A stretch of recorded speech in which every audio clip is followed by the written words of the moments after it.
high caliber group of speakers. But this is actually also, if you haven't noticed any of the marketing and promotions, our 100th live cast. So back in March, when South by Southwest was canceled, we thought, all right, we had our moment. And we put on a very quick pivot and we launched our first live cast back on April 1st with the CMO of SAP, Alicia Tillman, who is joining us in just a moment. And bringing things full circle, along with the CMO and Chief Digital Officer of Kimberly Clark and the CMO for North America of Popeyes, and our dynamic duo of Todd Kaplan and SB Teasdale at Pepsi. So we've got a remarkable program, but just a quick couple stats, because I have been so super proud of our community, our partners, and of course our team here and what we've done the last 6.5 months. So going into today's live cast, we have had 430 different speakers, senior leaders from the industry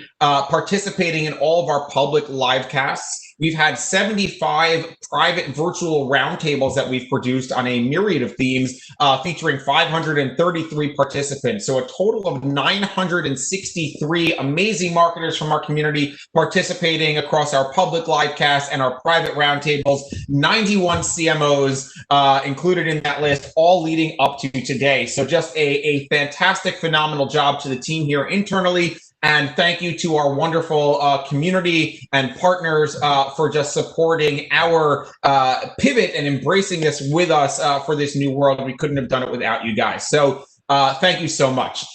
With that, I'm going to give a quick tutorial on our platform, Cisco WebEx, just to optimize your experience for any newbies in the audience today. There's a couple things you could do. First of all, if you hover in the top right corner of the speaker pane, you'll see an option to switch from active speaker view to grid view. Highly recommend you do that as the best way to see multiple speakers at the same time, as most of our sessions will include multiple speakers at the same time. So again, we suggest you go into grid view.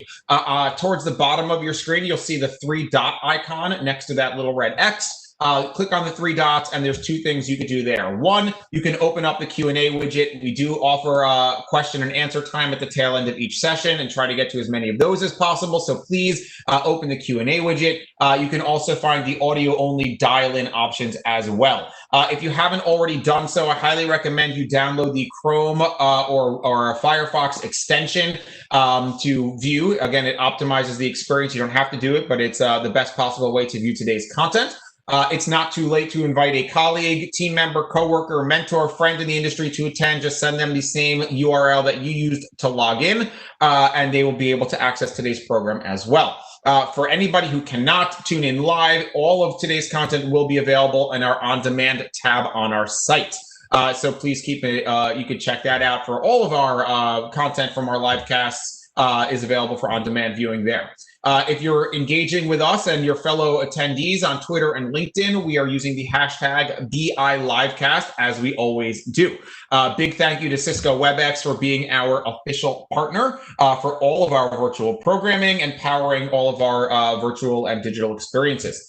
So with that, I would like to, again, welcome all of our amazing attendees here on WebEx and streaming on YouTube. And I would like to invite today's speakers to join the virtual stage. As I mentioned, we're going to kick off with Alicia Tillman, the Chief Marketing Officer at SAP, who will be joined by Suze Lampert from Outfront Media, moderating that fireside chat. So let's give a virtual round of applause to Alicia, back after 6.5 months. Our very first live cast speaker joining us again, and Suze from Outfront. Hello, thank you, David. I appreciate that. Of course. Hi, Suze. Hi, Alicia. Hi. Hi, David. Hi, Suze.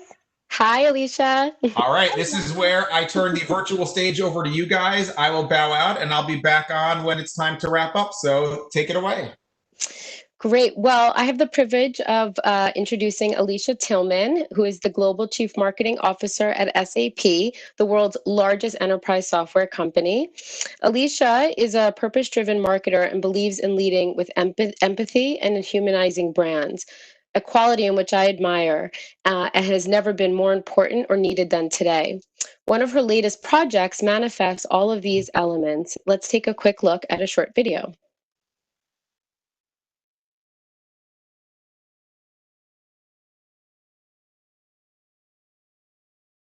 I believe you're supposed to be running the video.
Great. So, Alicia, welcome and thank you for joining us on the 100th Brand Innovators live cast. Yeah, thank you, Susan. My deep thanks to David and Mark for having me today. It's an honor. It's amazing what has transpired since I was on the first one several months ago at the beginning of a pandemic that has changed so much of the way we operate. But it's an honor, and Suze, I'm so happy to have this conversation with you today. Same here. Thank you. I appreciate that. So, can you tell us a bit more about Passion for Purpose? What was your inspiration to launch the series? Why is it so important to you? Thank you for that. So we launched our first episode last Wednesday. They come out every Wednesday. I post them on my LinkedIn and my Twitter pages. And look, it's been a really hard year, personally, professionally. Almost every corner of the world has been affected in some way. Yet there is so much good to celebrate as well. If we think about all of the heroes that live amongst us, there are so many, from our frontline workers to those that are working in our restaurants and food services. It's countless. And I take my inspiration so much from so many of those heroes. And when I look across SAP, we're over 100,000 SAP employees strong. And we have employees that not only have their day jobs doing what they do at SAP, but there are those that have also sacrificed their time in their local communities as well. And I wanted to showcase those employees and present them to the world for the heroes that they are, for being able to juggle what they do at SAP, but also how they have worked to take time to give back to their communities as well. And so that's what it's about. It's meant to be a source of inspiration and also a source of hope, and also to give people some thoughts about what they can do in their own communities as well, because oftentimes during periods of crisis, everybody wants to figure out how they can help in some way. And these are meant to showcase, examples and ideas for how people can get out in their communities a bit more as well. That's great. And so, will this be launching on Twitter, or are there where can we find this weekly? Yeah, no, great question. So every Wednesday, so tomorrow I launch my second episode, and I launch it on my Twitter handle as well as on my LinkedIn page. So stop by either of those two places to check it out. Will do. So, keeping with community and connection, which is a core focus for SAP, typically you're being seen on the main stage, so centered around a massive conference and event strategy. This is an area at Outfront that we've supported with out-of-home advertising, but since in-person events have been canceled, how has that switch to virtual events been beneficial to your customers? And then I'd also just kind of add, do you still feel that there's an impact in this setting, that you can still have an impact? Yeah, I mean, the beauty of in-person events is the human face-to-face connection that you have. And I think it's a fact that there's really nothing that can replace that.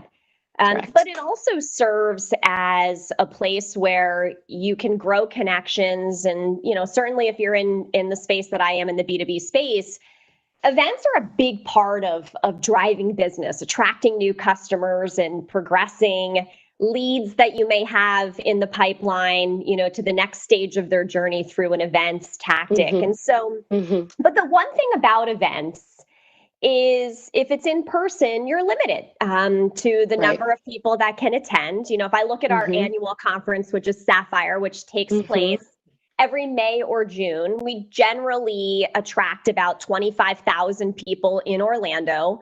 Over 70% of the audience comes from North America because Right. it's a haul to get Right. to Orlando from Europe, or certainly in Mhm. all parts of Asia. So we Mhm. had to completely reimagine it this year, Suze, and Mhm. we moved it to a digital event. And what we found was we had an ability to deliver it in the local time zones. We Mhm. delivered it in 14 different languages. And we, as a result, were able to have more reach. In fact, those attendees that came from Asia Pacific rivaled those that came from North America this time around. Wow. And yeah, and we had well over 100,000 attendees versus the 25,000 that we had in person. And so there are tremendous advantages to digital in terms of Mhm. reach and Mhm. customizing by local Mhm. language that I think provides great benefit for us during this period. That's great. That must have been a huge undertaking by your team, but certainly it sounds like a great payoff, and more people get to enjoy and feel connected to you and to the business. Absolutely. And you're right. It was a lot of work. And, hats off to my team. I mean, we made the decision that we needed to cancel all of our events just 8 weeks before our Right. largest event. So needing to pivot so quickly to what usually takes 12 months to plan an in-person event, and to have only 8 weeks to completely turn this on its head and create an entirely new digital strategy to support it. It's about the people. And, we had a great team within my global marketing organization who truly made it happen. That sounds great. So, SAP is helping businesses maintain continuity. And so, by staying true to your company mission, which is to help the world run better and improve people's lives, one recent example was on display during the NBA restart. So, can you share a little bit around the work you completed with the NBA Back to Best campaign? Yeah, absolutely. So the NBA and SAP have been partners for many years now. We support the NBA with a lot of their analytics and business Mhm. intelligence and Mhm. experience management. And if we think about the NBA restart this year, it was really different, as a Mhm. lot of sports were. And, we have been on this digital transformation journey with the NBA for quite some time, and we needed to reimagine so many parts of the experience this year. Mhm. And so they still needed to collect sentiments from fans related Mhm. to digital fan experiences where fans can participate live during games, but in a Mhm. digital sort of space versus the in-person one that they're used to. Right. And so we used SAP technology together with the NBA to adjust those digital experiences that fans had now with the games, to be Mhm. able to take on board feedback and help the NBA learn from that, so that they could still make sure that the fans were satisfied even if the experience was quite different for them this year. So the more Mhm. we can put in mechanisms to listen to fans, what they want to see, how we can create digital fan experiences during the games, Mhm. which I'm sure you probably saw a little bit of during the Completely. games this year. So to be able to learn from that and have technology be doing the listening for you Mm. quickly so that you can respond game by game to be able to give a new digital experience, which was far different than anything that we had ever experienced in the past. Totally. And so, is there anything you can share? Was there any interesting tidbits that fans had, something they liked about it, something they wish they could change, or anything you can share with that feedback? Well, I mean, it was very different, right? Mm-hmm. To experience the game digitally. The Mm-hmm. one advantage is, where there, we spend a lot of time analyzing and providing all of the statistics for the NBA. So Mm-hmm. when you're sitting at home, you have the ability to experience stats and learn about the game more deeply than if you're sitting there live, Right. in an arena.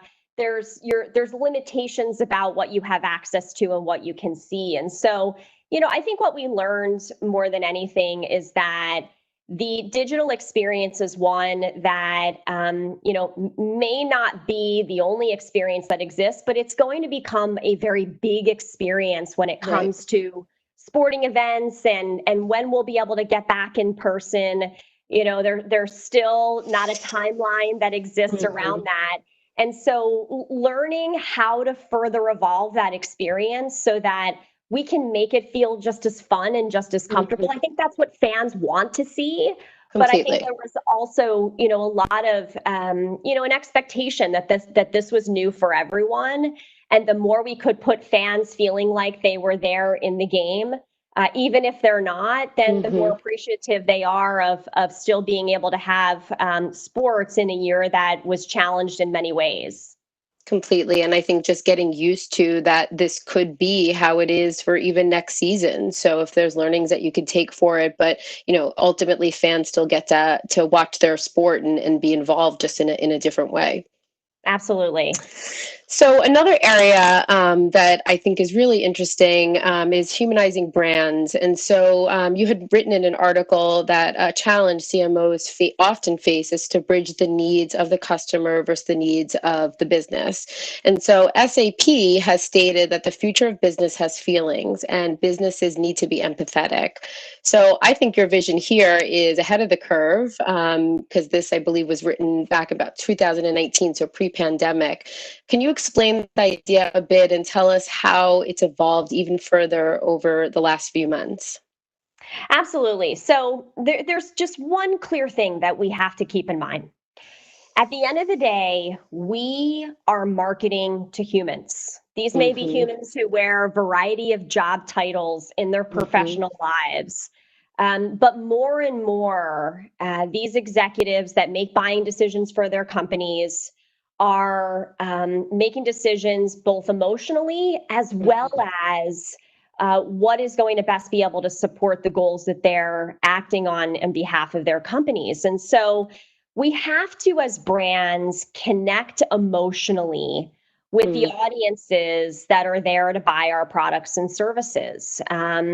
Because buying into a brand today is as much about buying into a community as Mm-hmm. it is about buying into a product or a capability. And that matters. It Mm-hmm. matters how the brand is investing for good and has a strong purpose or has a viewpoint on certain things that are important to consumers or as humans, I should say. Mm-hmm. So we have to really think about, as brands, how do we connect emotionally? How do we speak to the value we provide, not only on the product level in terms of the Mm-hmm. products and services that we deliver, but how are we a company of values? And how are we a company that's doing good and giving back and changing things in society or the economy or the environment? Because these are things that we as human beings care about, Mm-hmm. regardless of the professional hats that we wear day in and day out. And so, I talked about how the future of business has feelings because Mm-hmm. businesses, corporations,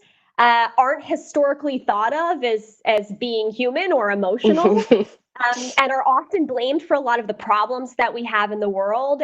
Right. But the world is changing, and consumers demand a lot more out of the brands that they're putting their money into. And making sure that we are connecting emotionally and responding to the values that our consumers expect of us is a big imperative for brands. And I believe will certainly be the brands that win, certainly Mm-hmm. once we come out of this pandemic. Those that focus on values and connecting emotionally, those will be the brands that win because that's what our consumers expect today. Yeah, that's great. We often say at Outfront, think like a consumer, but I really like the thought of think like a human. And especially during this time, there's been a lot of articles about feeling more connected to brands that are doing good and are being a part of the community, and kind of not shying away from some of the conversations that are happening in today's environment. And so that connection makes you feel more connected to the brand and to the products. Absolutely. Another great example of how SAP has responded is to the social injustice movement. So, by taking concrete steps as a business towards social justice and advancing quality, SAP launched a program leveraging your platform to spotlight Black owned businesses. Can you tell us a little bit more about this campaign? Yeah, I mean, look, 2020 has been a very, very challenging year. We have a global pandemic and we have many issues around racial and social Mhm. injustice. And people have become very comfortable with their voices over the past few years, but Mhm. this year has proven that people don't want just an agreement with Mhm. these issues and the fact that we need to solve them. They want to see action. And more Mhm. often than not, if there is a belief that in some ways governments have failed people, then people are beginning to turn to the private sector for answers or action in terms Mhm. of how we're going to solve things such as racial and social injustice or things like gender or racial inequality. And so what we did here at SAP was I took a portion of my advertising budget for this year Mhm. and I dedicated it to promoting small Black owned businesses, which have been disproportionately impacted by COVID 19. And so we went out to our SAP employee community and we asked them to put forward businesses in their local communities that are small businesses, Black owned businesses that have been suffering as a result of this pandemic. We had Mm. hundreds of nominations that came through from our Wow. SAP community. And I took a portion of my advertising spend and I invested it in these businesses in their local communities to bring attention to their businesses and help them market their products and services.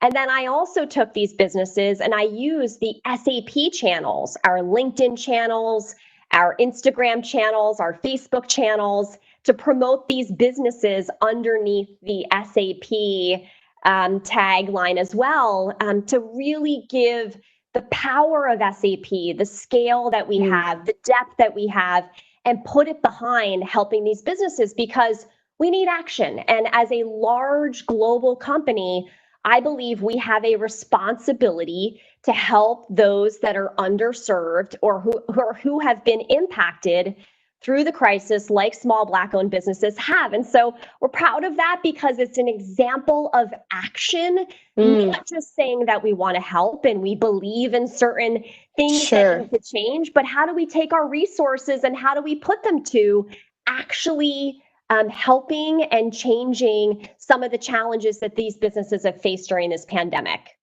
I mean, that's fantastic. And I'm sure you received an incredible amount of support and, feedback from these businesses, and the appreciation that they have for you to leverage your marketing dollars, your platform to help them out. So that's really making a difference, in someone's lives on a personal and on a human level.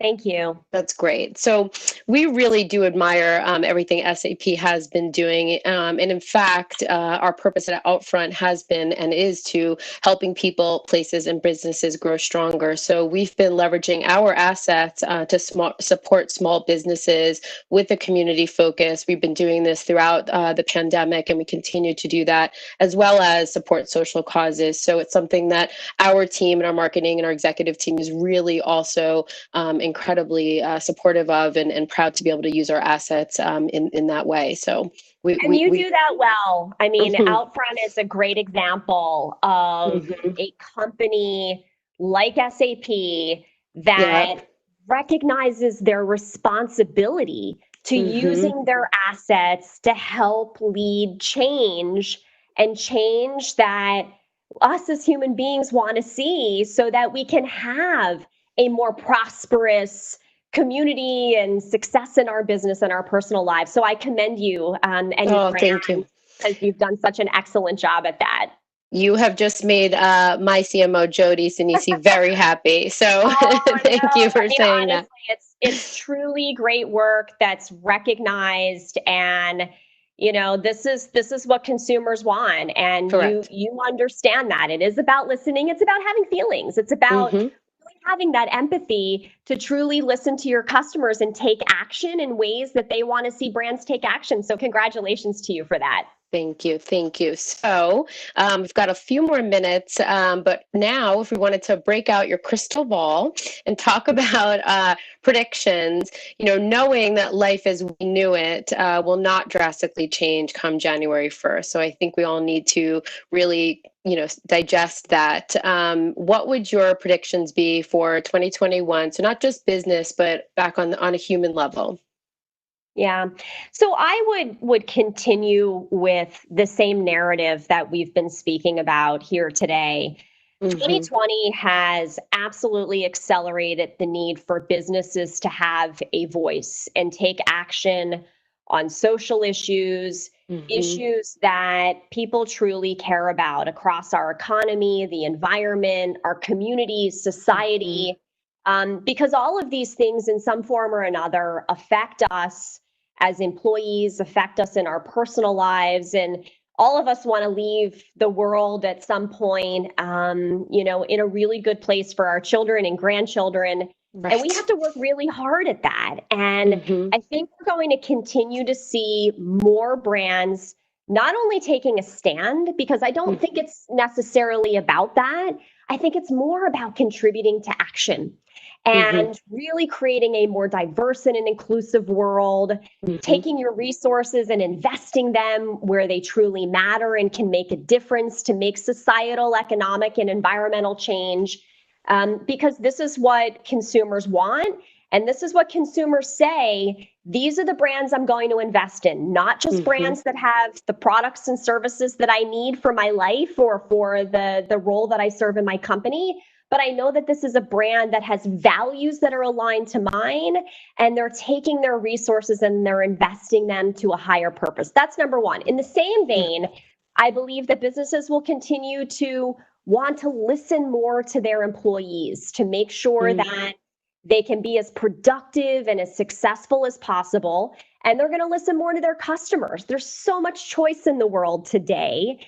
And they want to make sure that when they attract customers once, they're going to be able to keep their customers for life. And so listening and building an operation that's going to be able to attract customers, attract employees to want to work at your brand, and create an environment that's based on their needs and their values and what they need to be able to be successful in being a part of your brand community, humanizing brands, really recognizing that and leading with empathy. And I think that that's the second thing that we're going to see continue to ramp up. And, look, we've been calling on this for so long. And I think if we can all work together as brands, then our communities will prosper. And then ultimately, we will collectively help the world become a better place.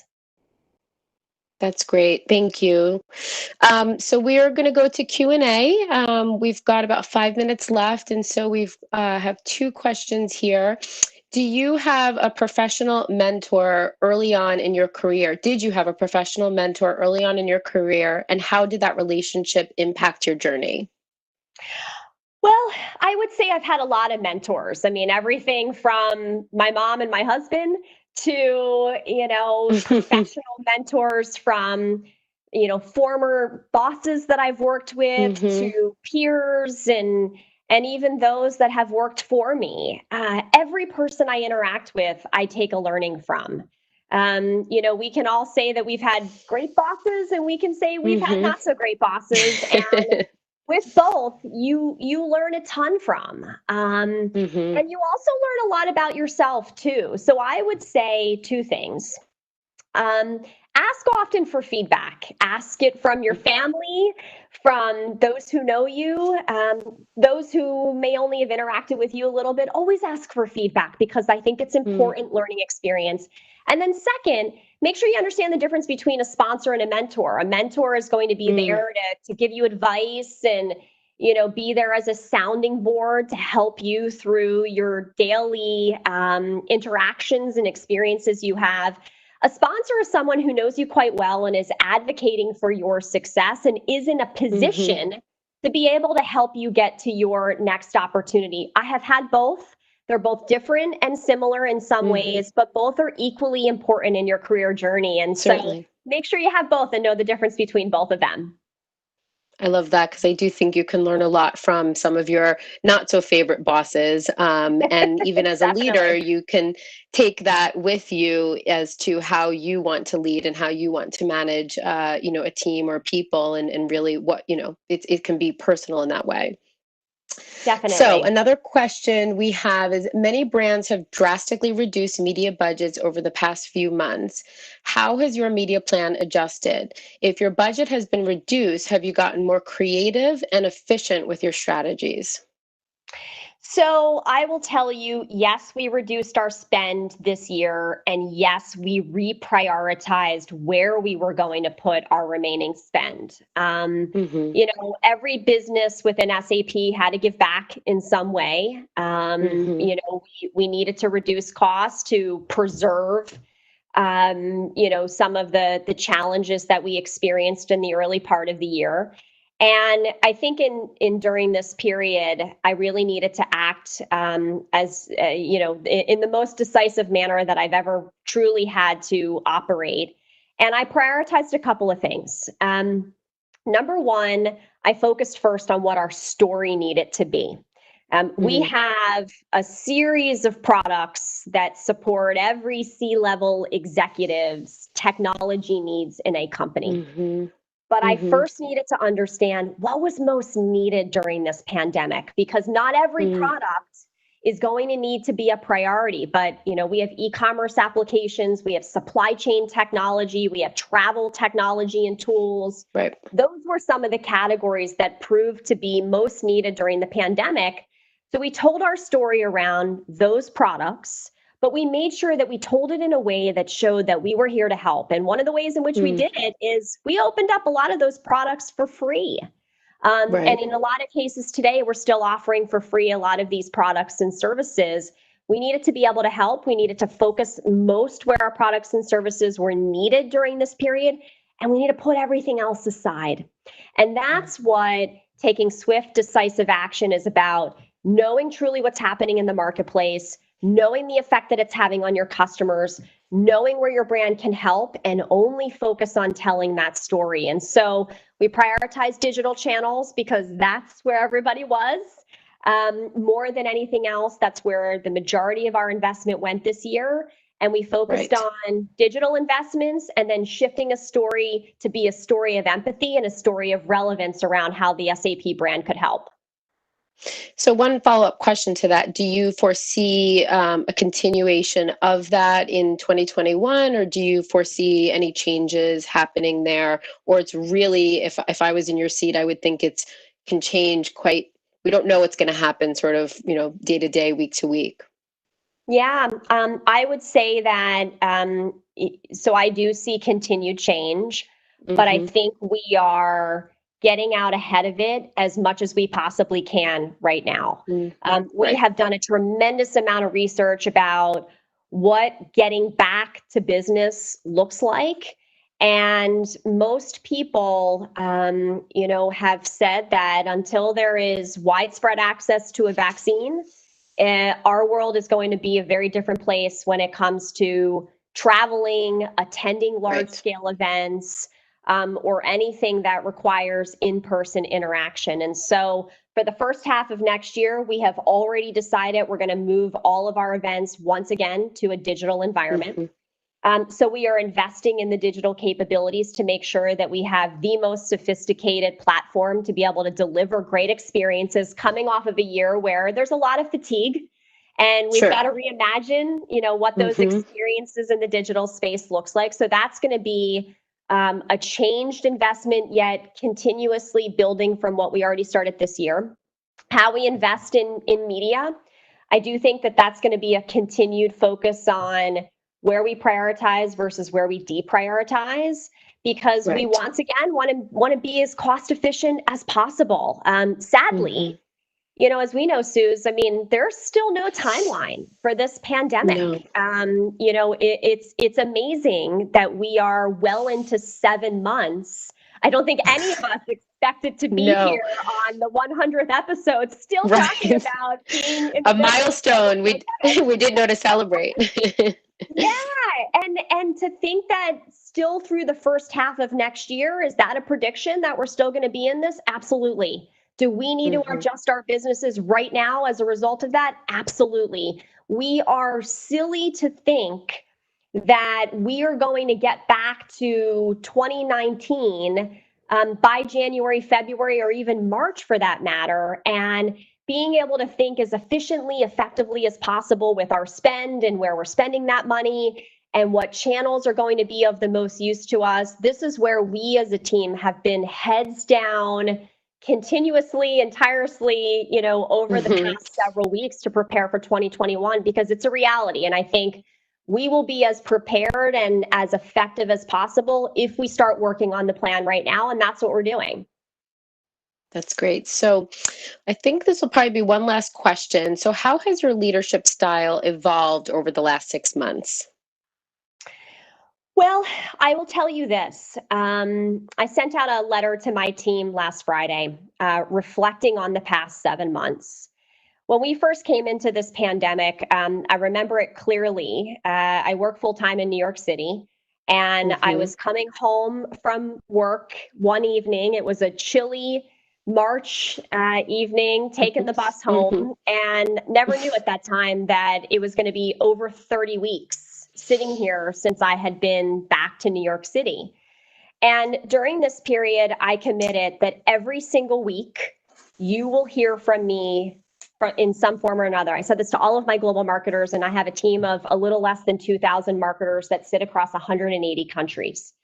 And I said, you will hear from me. I will not necessarily bring you answers every week, but I know having that contact with the leader of your organization every week, just as a source of comfort, of hope, of answers to the extent that I have them, but also clarity in terms of what I need my teams to be focused on. I committed that every week they would hear from me. And so they got a letter, they got a video, they got a TikTok video from my family and I, which was really fun. And I found myself, I will say, my style of communicating had evolved. I dedicated an entire letter to talking about my summer vacation. And, the purpose of it was to demonstrate the focus on family during this period and how every crisis in life has a silver lining. And if there is any silver lining to this period, it's how much closer we've been able to get with our families and our communities. I mean, I'm typically on a plane 4 to 5 times a month. I haven't been on an airplane since February. And I have found myself communicating about that, and it's helped. People are dealing with mental health and wellness issues, and knowing that, I have had trouble, with focusing some days and appreciating the power of family and taking that vacation, because we all need to get away in some way, even if we're not really going very far or traveling on airplanes. And so that's my communication has changed in the sense where I am absolutely speaking more personally to my teams versus it always being about our goals and our progress against goals and the business performance. Sure, that's in there.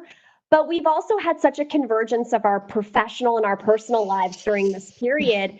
And it's hard to avoid, and nor do I want to, because that's what life has been about in 2020. And so it's really taken shape in the communications that I've sent to my team as a result. And I will tell you, my team has loved the way that I've communicated, because they feel closer to us as colleagues than they ever have been before as well. And that's the inspiration that I feel that we all need to be able to have that energy every day to continue to do the things that we're doing on behalf of our companies. That is fantastic. I think what you just said, it's brought the human element to you. And so you've become more accessible and attainable. And even just to get to know you and feel more connected to you makes any employer want to work harder and want to do better. So that is fantastic and great to hear. And so I think that's our time. I wanted to really just say thank you, Alicia. It has been an absolute pleasure. And thank you to Brand Innovators for this time. Thank you, Suze. It's been awesome. It's You're been so great talking with you. Thank you. You too. You're welcome. You too. Thank you guys both so much, Elisa and Suze. This was fantastic. What an amazing way to kick off our 100th live class. So thank you both so much for that insightful conversation. We're going to keep the program rolling. We have another, Brand Innovators close friend who's going to be joining us. We have SB Teasdale, the GM and VP at PepsiCo, and we have her moderator, Anas from the Stagwell Group, who's going to be joining us as well. So it was not too long ago that SB was hosting us over at PepsiCo HQ. It feels like years ago. I think in pandemic time, it's like dog years, right? Like you multiply it by 7. It does feel like a long time ago, but we're glad to have you back. SB, Anas, welcome. Can you just say hi, both of you? Hi. Hello, everyone. Okay, great. So your AV is working. We can see you. We can hear you. So I will turn the virtual stage over to you guys and give you a virtual round of applause on behalf of everyone in the audience. Take it away. So much, David. Esperanza, a pleasure to speak to you. I know we've had a couple conversations on the back end of this, and I'm really excited to be able to learn from you today and also have your story shared because it's such an important story to be told. So before we get into the story aspect of it, what I'd love to hear from you and for our listeners here is that tell us a little bit about yourself, your journey, to the role that you do there. Yeah, sure. So happy to. So I was trying to make my background a little bit better, but you could still see the other part of my basement. So I'm sorry, it's really not that pretty. But anyway, can you hear me okay? Absolutely. Okay, awesome. Yeah, so a little bit about myself personally. I am the daughter of 2 immigrants, Pablo and Esperanza. So I am first generation born and raised here. My mother was Ecuadorian, my dad was Colombian. I have 2 kids, so I'm married to Jeff Teasdale, so hence I went from Esperanza Escobar to Esperanza Teasdale, which a lot of folks kind of like, what? Those 2 names are very different. Power of marriage. Yeah. I have a little dog. He's in the background here. I really hope he doesn't bark during this session. That'll be embarrassing, but it's real. So yeah, I went to college to study engineering. So I'm the first in my family to go to college in the US. So my path to marketing and what I do today, not linear at all. Very different, unique experiences that got me to where I am. So I worked in a plant with a hard hat and steel toe shoes for 5 years. I went to a sales gig, and then in sales, I said, hey, this marketing thing is really cool. It's just so influential to what a company does. That I went on to get my MBA at UConn. So that's a little bit about marketing.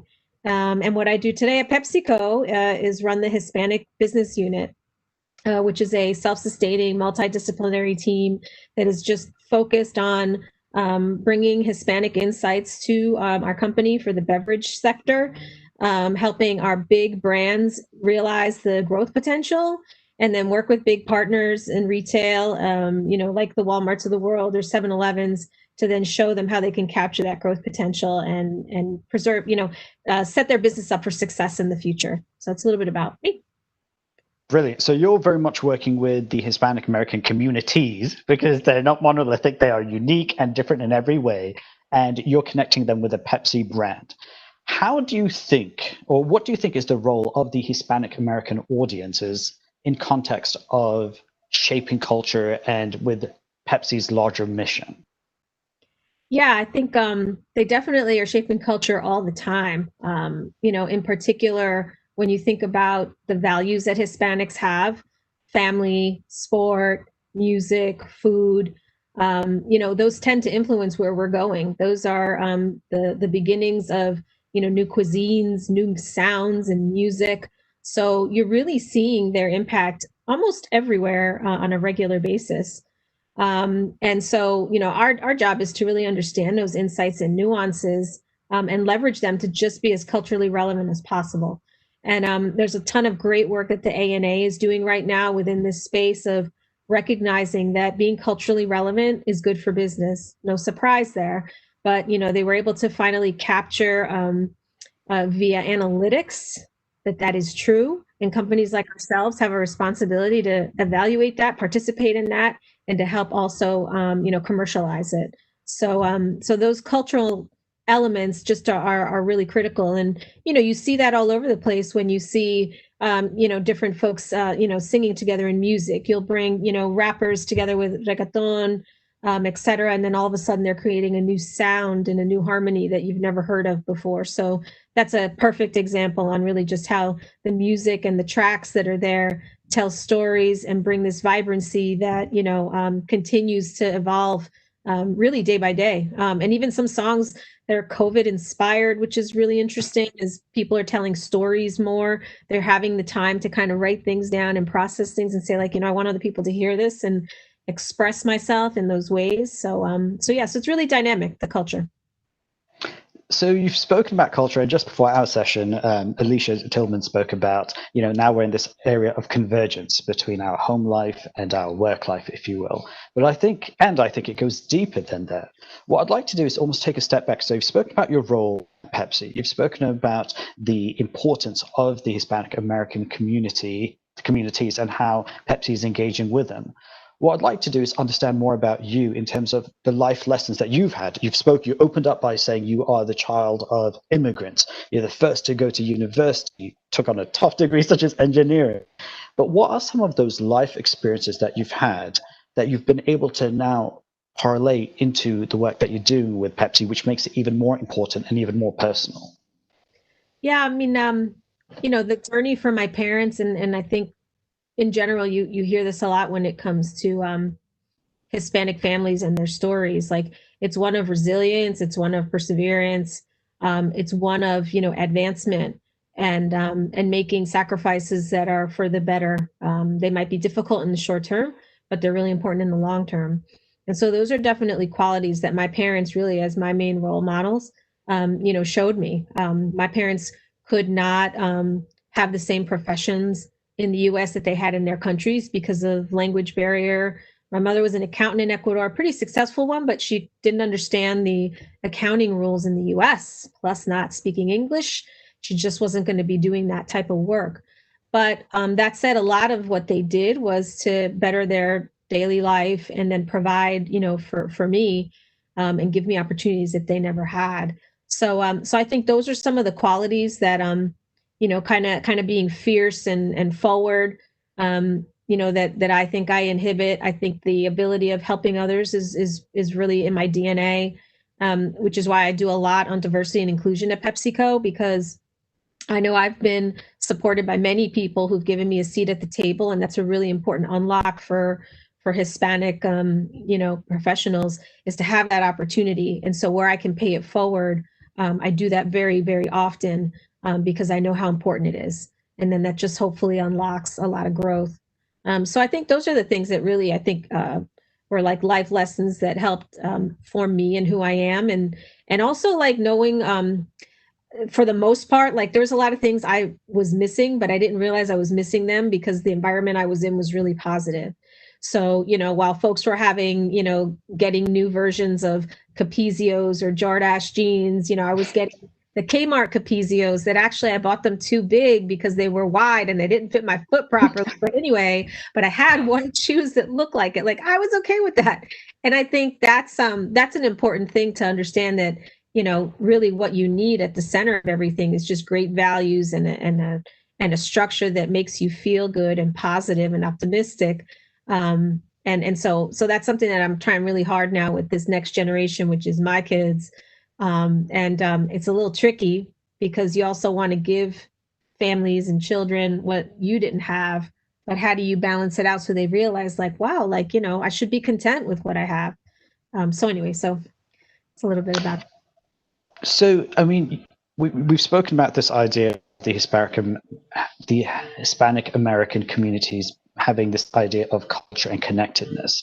Do you feel like you've been able to draw upon your personal experiences to get that sense of community with the work that you're doing? Because there is a huge intersection there as well. Yeah, for certain. So, PepsiCo a few months ago announced, a partnership with Unidos US, which is the largest Hispanic advocacy group in the country. And that's really important to me because we're able to influence then what can we do as a company? How can our associates volunteer and support education programs, for example, or small business programs, or leadership training programs for folks who are in the community? And so we're actually in a process of building those plans out now. And so that's real active. Hey, how are we helping? Because it's just so important to be there for people when they need it. They don't forget that. They tend to focus a lot on when people aren't there versus when they are there. But when you are there, it just creates an incredible loyalty and an authentic connection that's really required to be close to people and to drive future business. So I want to on your career as well. So we've spoken a little bit about, your personal life and the intersectionality with the work that you're doing with PepsiCo, but you did mention that there are people who have helped you along the way. As a woman of color, as an immigrant in corporate America, what are some of the lessons forward and grown in your career that you would be able to share with our listeners today? Yeah, I mean, being an advocate for yourself is really important. Nurturing those relationships when people extend that hand to you become really important. And you may not see that benefit today, but you will in the future. And I mean, I have an example of, when I didn't take a hand that was provided to me because of a misunderstanding. And that really impacted my career in the longer term. And I learned a lot from that experience. So I think definitely taking that hand when people reach out is critical. The other one is just either ask for a seat at the table, or when you get the opportunity, take it, because that's so important, no matter what level you're at. But having an opinion and elevating your voice is just so important for people to know what you're thinking, how you can add value, and that's also how you stand out too. Surely not saying that, hey, come in with a parade and fireworks all the time, but definitely if you have something to share, it's something incremental, then you should feel the confidence and energy to go ahead and do that. So having a tenacity, I think, is really important too. And then in our org, I'm sure like anywhere, Anas, the relationships you build become critical. Nothing happens with one person. And my mom would always say, like, she was friendly with everyone. It didn't matter. It was like the most senior people in her company. She was worked in a factory, to the folks who were cleaning. Like, it didn't matter who it was. Any relationship was an important one to cultivate. So you're saying you advocate for yourself and be everyone, no matter what. That seems like that's the resounding theme. So with that, what I want to do is take us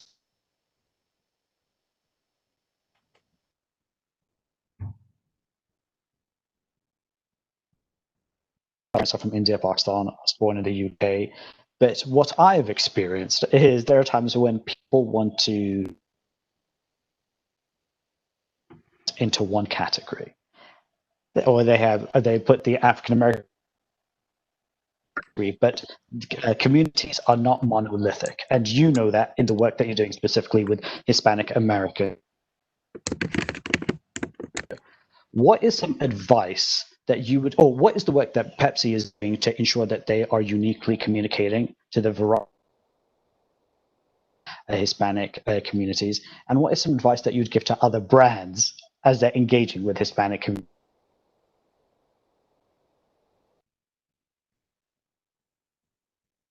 Esperanza? Yeah. So I think the advice I would say is, at PepsiCo, we have a model of, nationally great, locally even better. So localization becomes critical. And that's been a learning, I think, for many companies. To your point, Hispanics are not one monolithic, ubiquitous group. Yeah, we might have very similar values, but we certainly have different cultural nuances, celebrations, traditions, and things in our heritage and history that make us really unique. And so, as we think about the future, how we communicate or how we understand Mexican Americans in California will be different than those that might live in Texas or closer to the border. That'll be different from someone who's from a Caribbean country in New York or Florida, or as well as Latin America. So, but understanding that and double clicking on that is something that becomes really important as you go forward, because you can't assume that everyone will relate ubiquitously. There may be some things that feel high level enough that they can be efficiently done and still celebrate the values, but then there's always the opportunity to do more to be more relevant to a specific ethnicity, which is really important. So that's really what we're focusing on as we build new plans for 2021. Brilliant. So speaking about 2021 and even the work that you're doing right now, what are some of the initiatives that Pepsi is working on? Especially, would love to hear some of those initiatives, but also some of the conversations that you've had around Unmute Your Voice campaign, which has been very impactful, very powerful. Would love the details on that, because I know there's probably been some uncomfortable conversations for it. Yeah, for sure. So, the Pepsi Unmute Your Voice campaign was a real passion project in that a few months ago, as we were looking at, insights, in general around COVID and understanding the experience that Hispanic consumers having, clearly voting and a lot of the questions around it was coming up as a real issue. So, what we then also looked at was the context of today's world. We're all on Zoom, we're all on WebEx, we're on this very connected platform. And the worst thing that can happen is when you're on mute or your video freezes. Yeah. No one can process what you're doing or saying. And so we connected that to the fact that, hey, speaking without voting is like talking on mute. No one can hear what you're saying, or no one can hear what your position is, or what your where your support is. And then the third piece was around, the role that brand Pepsi has, a ton of heritage and music, and a great brand to really help elevate the voice of our consumers. And so that's really the genesis of this Pepsi Unmute Your Voice campaign, which we then connected to voting and really driving the message for register to vote. It was a passion project because it was really starting with the Hispanic consumer and all of the issues they were thinking about for voting. But then we said, hey, this is a great multicultural youth message. So we partnered with Rock the Vote. And then honestly, we said, you know what, this is a great message. So let's go ahead and put it out there a little more broadly. And that's tough in the sense that we as a company, of course, we have responsibilities to shareholders, et cetera. And being nonpartisan was really important. So there's a lot of internal conversations around that, around the risk, around, all the things about the creation of the message to make sure that we got the message out, which was an important one to deliver, but in a way that felt, really inspiring to people more broadly, versus taking a side one way or the other.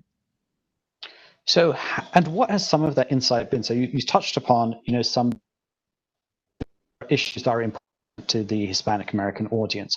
What are some of those issues that drove that conversation that aren't being represented or could be more represented?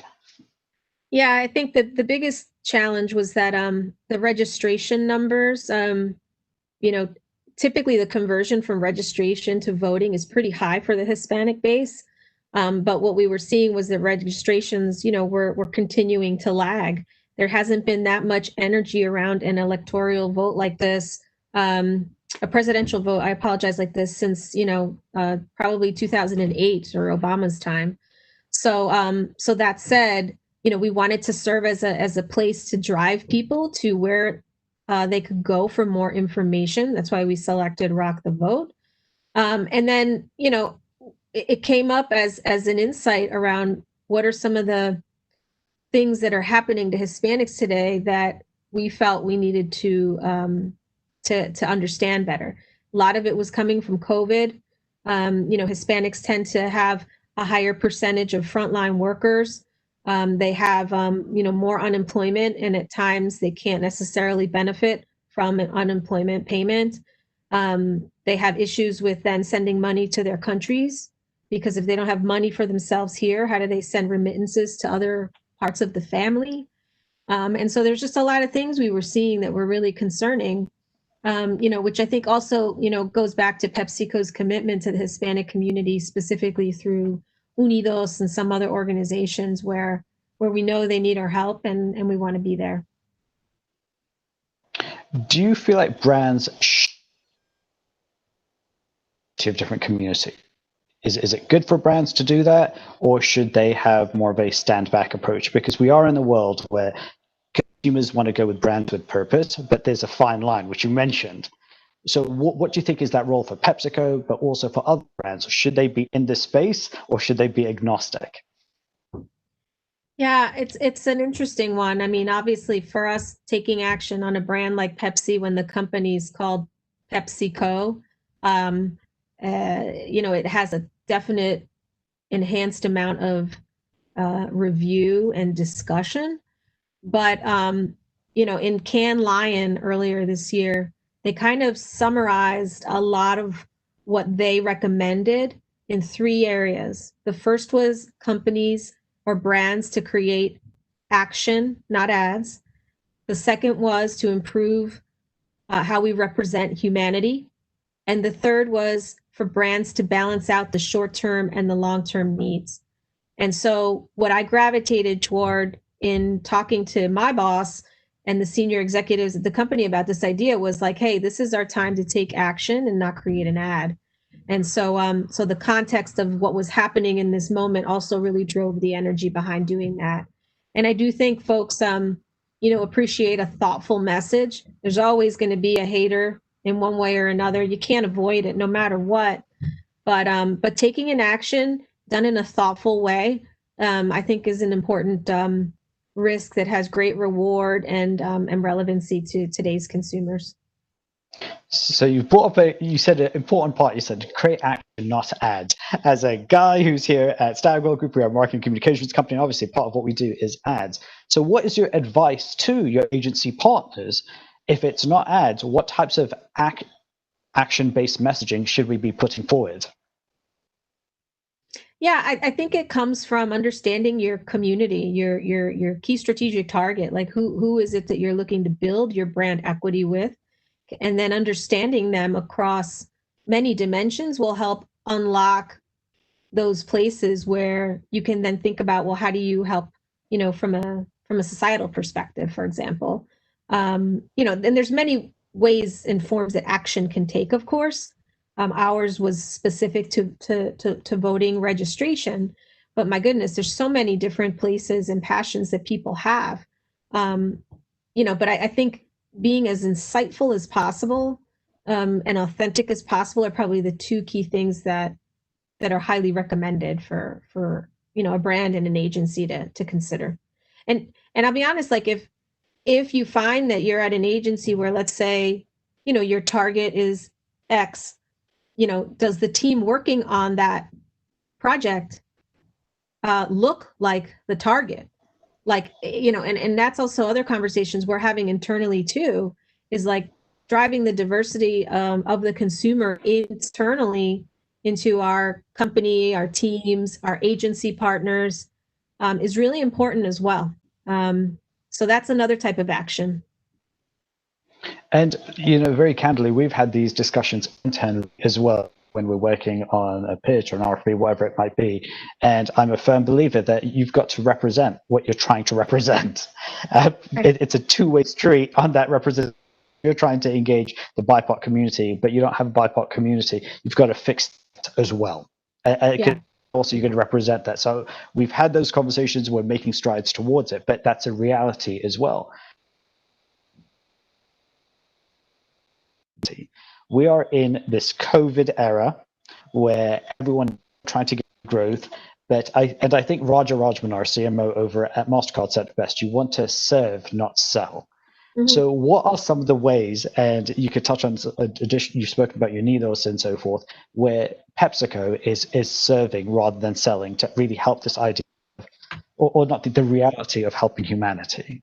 Yeah. I mean, there's two that come to mind. One is an initiative that one of my peers has launched in our South Division, and it's called Stronger Together, and it's a community initiative to help bring in our Pepsi workforce to connect to the community by using industry leaders, entertainers, athletes to create this give back model so that as we're working through things, we're finding opportunities to connect everything we have access to give back.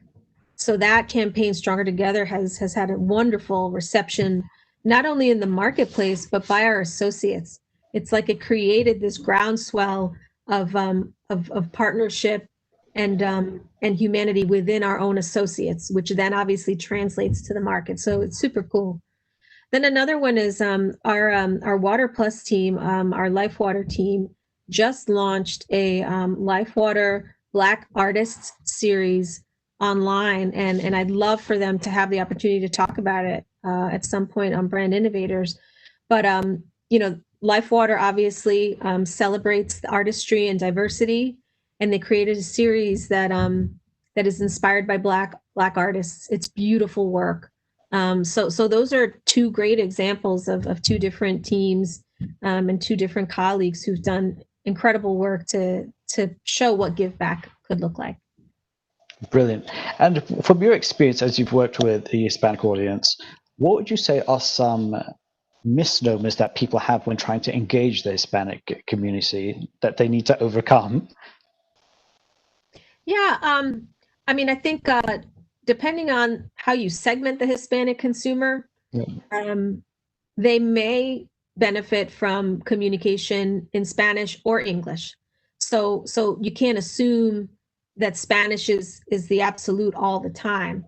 We have a target that we call Fusionista for brand Pepsi, and that consumer lives in both worlds pretty seamlessly, American culture, Hispanic culture. They're weaving in and out of it all the time. Sometimes they're taking in content in Spanish, and sometimes it's in English. But then we have a cohort that's called a preserver, which is much more ingrained in their current culture. And so Spanish is really more important there. So I think language, the power right now of technology is great because you can personalize anything at any time. So knowing when to do that becomes really important. And I think, like we were talking before, Hispanics are not one, homogenous group and just say it this way and it's good. I am Latin American. I am learning so much from my current team on Mexico. There's so many different celebrations, traditions, foods, ingredients, music, everything that I never was exposed to because I'm Latin American. So I think also, tapping into those either folks who have the culture in their DNA or subject matter experts that might not be on your team but outside, becomes really incredible as sources of learning to help you be as relevant as possible. So I like that you said that in terms of the different audience segments out there, because I just think about myself, like my first language is English, but my parents speak Urdu/Hindi, and even though I have working knowledge in terms of speaking, my parents, I understand 100%. And like it's being able to navigate between Indian films and Pakistani dramas to American films and being of the moment in the culture that we're living in today, in respect to the culture that you came from. So I think that that's really important to be able to toggle. But for brands, I think that's just as important as well. Like I think we spoke earlier about the impact that the Hispanic diaspora is having on culture. When I think about like crossover artists, I think that's a really big piece as well. So like in particular, when I see Priyanka Chopra on TV, I'm like, yeah, she's come from India. She's making it. She's like, I would say she was like, or she for the Indian diaspora is probably like what Selena was in to some degree. Even before J-Lo, it was Selena, right? She was huge. So there's been those crossover artists. Do you think it makes sense for brands, and I know Pepsi works with a massive roster, of celebrity talent to tap into these global talent houses that represent different pieces of different communities globally? Yeah, for sure. I mean, we tapped into Pitbull over the weekend with respect to the Pepsi Unmute Your Voice campaign, and he has a real passion for leveraging his voice to do good, and he was an incredible partner there. There's a great article, I think, in the New York Times on Bad Bunny and his authenticity and how it's paid off, right? Like, whereas before he might have been forced to just, rap or perform in English. He could do whatever he wants, right? And he's showing the value of that and how incredibly creative he is. So I think that, for certain, finding what I'll call positive role models is really important. And those can take place at any time, anywhere, big or small. But that's probably another key element in driving cultural relevance. And again, the ANA work, has a criteria for how to drive that relevancy, and positive role models is one of the core ones to driving that, versus maybe stereotypical visuals or, narratives around, Hispanics in one way or the other.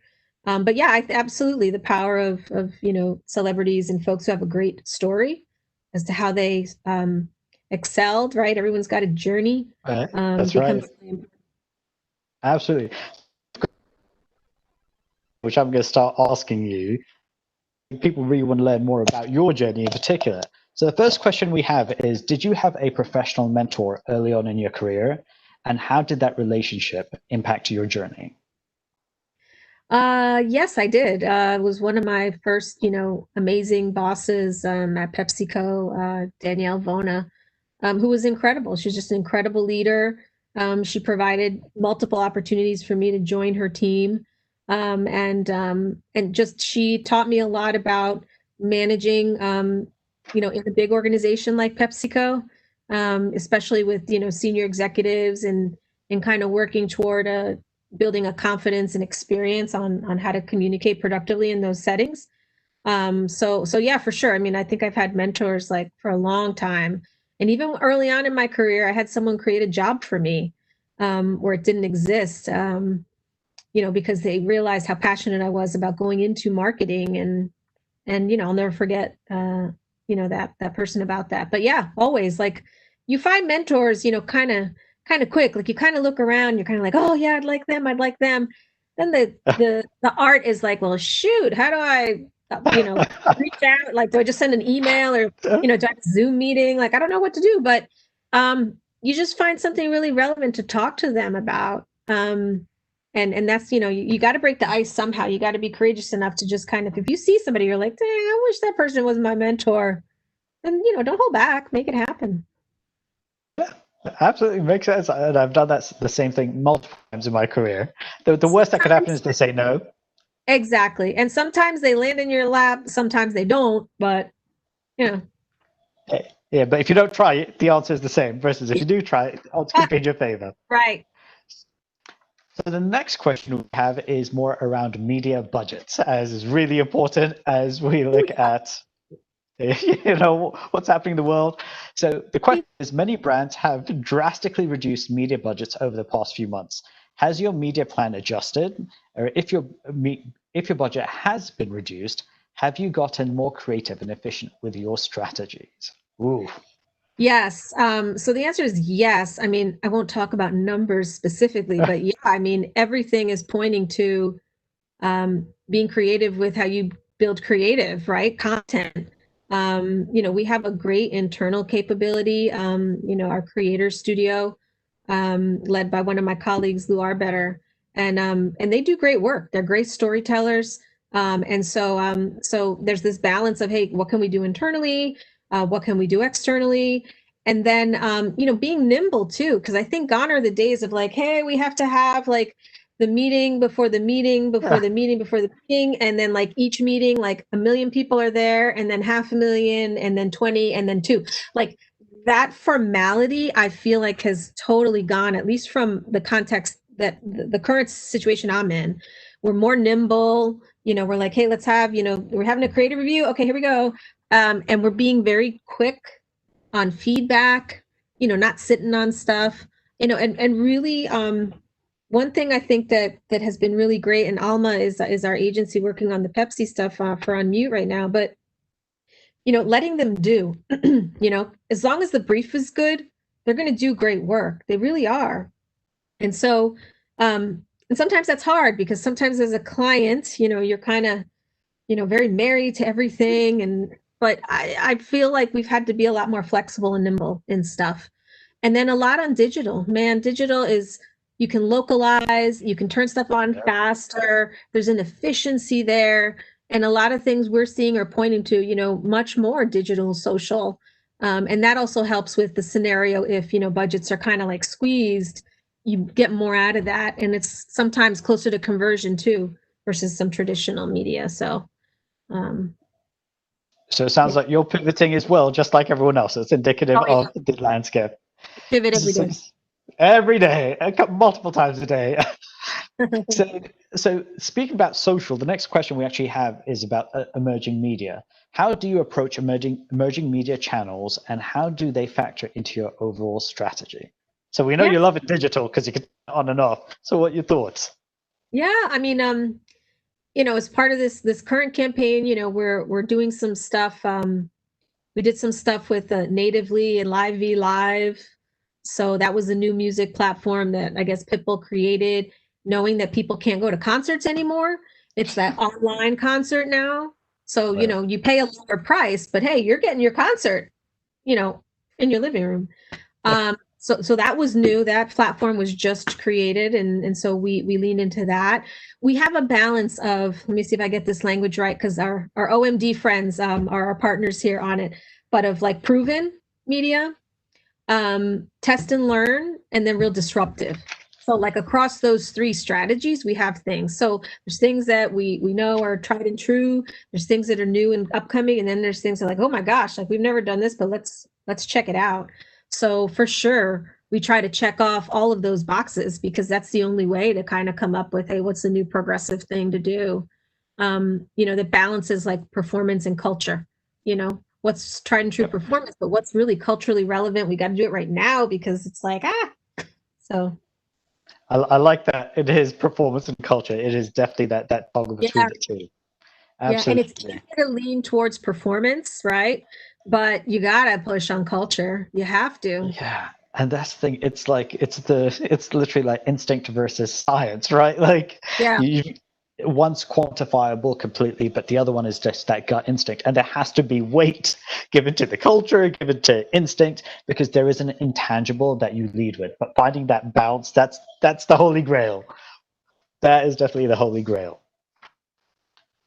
So then my next question to you is, as leaders, you're always developing your abilities. What skills would you like your marketing team to develop this year?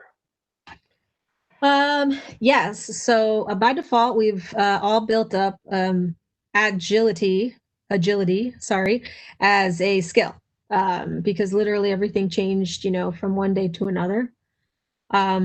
Empathy is the other one, not only on the consumer side, because it's really important to us as a company, and to all the work you do, but as people, because we have a very diverse team of professionals, incredibly talented. Everyone's got a different story, comes from a different background. And we've spent a lot of time talking about everything that's happening in this country, in this world. And so having that empathy to really listen and learn, is so important right now. And it's uncomfortable. Some folks are very uncomfortable with it. And understandably, but having the conversation around it, I think helps to open people's eyes up to other experiences and maybe other ways to work toward a better sentiment, a better camaraderie, a better, almost like humanity about what we do. And the other thing is like our teams have just really gotten to know each other really well. We know people's husbands, dogs, babies, house projects. My goodness, a whole host of things. It's really incredible. And so I know Alicia said this before too, that, in tough times, afterwards, the recovery, like there is a silver lining and there's positivity. And so I feel like unfortunately what's happened is happening, but it's meant to be because there's something else on the other side that's just going to uplift things. There has to be. It's a learning moment for us as people and as our country. And on the other side will be a better outcome. There has to be. We all have kids and families that are going to live in that. So we certainly want to leave it in a better place too for them. Absolutely. And I'm loving the optimism. I'm right there with you on that. And interesting enough, the next question is, has your leadership past few months, and have you been able to develop more personal relationships with your colleagues and partners? It sounds like you have, but would love for you to go deeper in that journey. Yeah, for sure. I mean, I've always been pretty flexible and empathetic. I think, and very quick to decide. And so we did a Hogan survey, which is kind of like Myers-Briggs. You know what I mean? Like actually Hogan is a little different, right? It's talking about your strengths and then your blind spots, and then it really goes into here's what can happen with your blind spots that could be really, really bad. So keep that in mind. Do this. But one of mine is is kind of like a whimsical, quick to decide, so overly optimistic that I'm like, oh, just go. And so I've had to pivot myself a little bit to kind of say, like, you know what, if the rest of the team isn't there, okay, I'm gonna pull back a little bit. If you guys are more thinkers or, or more strategists or whatever, great. I'll pull back a little to let you guys work through that, and then we'll decide. So that I'm not as impulsive sometimes. And then that flex is something that I've been required to do in a way to then help the team realize that, okay, like, we've got a point of view, we've got an opportunity on how to do something. And because sometimes other people might require more information, more conversation, whereas I'm kind of like, quick, okay, let's go. And I'm like, oh, all right, I'm going to hold back. And so I've consciously held back a little bit just to recognize that. So yeah, I've had to flex and be more agile too. Brilliant. We've got one last question here, and that is, what trends in consumer behavior are of particular importance to you and marketers right now? How are they consuming media differently, and how are they interacting with brands differently? Yeah. I mean, the one thing that I'm very conscious of right now, especially with the work I'm doing on the Hispanic consumer, is just making sure that my organization is aware on how COVID is disproportionately impacting Hispanics. So what our team focuses on is elevating those insights and implications.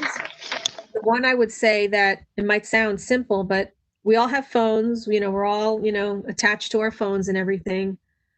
But for Hispanic consumers in general, the phone is a lifeline. Like, it's more than just somebody. We might be sitting in our homes today. We've got a laptop, we've got a desktop, we've got all this other stuff at hand. We've got Wi-Fi, no problem. But for Hispanic consumers, the phone becomes that lifeline to everything. It's more economic for them to buy a phone than it is to have any other big setup on their computers. And so, yes, they're using it for shopping, for listening to music because it's a mood enhancer, to research things, to get information, on COVID, on the election, to watch streaming shows or music, and then to connect to their families, WhatsApp, and then to transfer money, and then to bank, deposit your check, and then send it out. So it's a lifeline. Like, it is an appendage. And we might joke that it is for like teenagers, like, oh, my kid can't let go of the phone. But that kid's going to be fine without it for a little bit. Or, like, they don't, they can consume media or consume another tech to provide, right?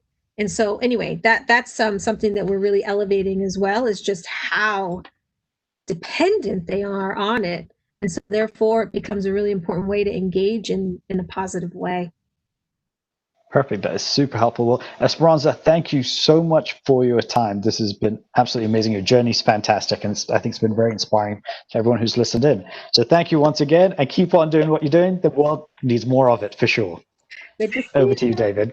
This was wonderful. So thank you both so much. Espy, so great to see you. We will definitely have you back again soon to talk more about that work that you mentioned. Our stage is always yours.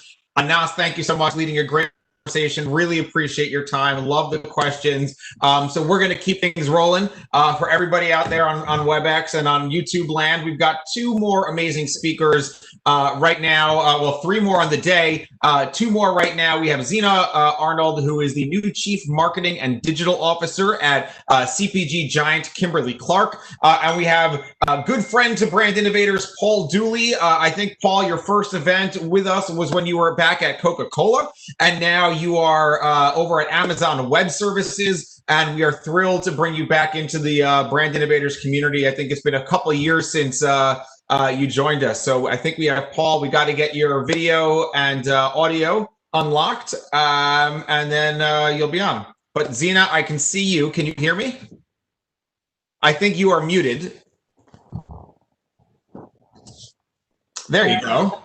All right. How are you doing?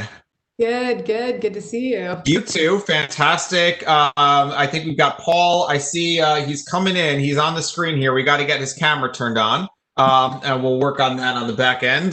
So Isabel Vishal, maybe just text Paul and make sure we get that working. You know, we always do these test runs and rehearsals, and you could do 4 of them and they could all go perfectly. And then, of course, you're at the event and something happens, right? It's just the world we live in. Maybe I should tell you that just a minute ago I was talking to your team because I wasn't in the right place, and but hey, the show must go. Here we are. You're here and it's working, and we're thrilled to have you here. And you're how long have you been with Kimberly-Clark now? It's a pretty recent move. Yeah, it's about 5 months. So to say it's surreal in these times. Oh. That's probably our team calling Paul right now. Hey, Paul, we can hear you. We just can't see you. All right, we'll get that figured out in a second. So how's it been going? What's it been like the last 5 months? Why don't you talk us through a little bit about kind of what it's like to all of a sudden take on such a large role at a massive organization amidst the pandemic? I'm sure you and Paul will go into it, but a little bit more. But what's that been like for you? Oh gosh, it's been amazing in that I've seen so many things happen that I never would have expected on these crazy timings. But it's also been hard, with of course COVID going on, working from home. I just relocated with my family to Chicago from the right. area. So picking up and moving in the midst of a pandemic is not easy either. So yeah, it's been quite the experience. But overall, I think a really good one. Like I've been very, very happily surprised with how everyone has embraced the. Well, that's great. I mean, it's trial by fire for everyone. I see we've got Paul here. Can you hear us and see us, Paul? I can hear you and see you. Can you hear me? I can. Awesome. Fantastic. So I wanted just to thank you for being here. I think when we talked on the phone, we realized it was at Porsche's Experience Center maybe 2 or 3 years ago when we were doing test laps around. Was that the last time maybe you were at a Brand Innovators event? Yeah, I think it was the Super Bowl actually in Atlanta. Okay. That's a good one. Well, we are thrilled to have you back here. I'm glad we got the AV sorted. I will turn the virtual stage over to you, and we've got Zena here for you. So kick it off, guys. Take it away. Thank you, David. So, hey, Zena, it's really a pleasure to have you today. I'm really excited to talk to you and chat to you about marketing leadership in the C-suite in these crazy days of COVID. So I want to talk a little bit about, your background. I know you come from both a CPG and a tech background. And so I think that's really an interesting combination of experience that you bring to the table for Kimberly-Clark. But first I want to just congratulate you on your new role as a CDO and CMO for Kimberly-Clark. That's a great new role in that CPG company.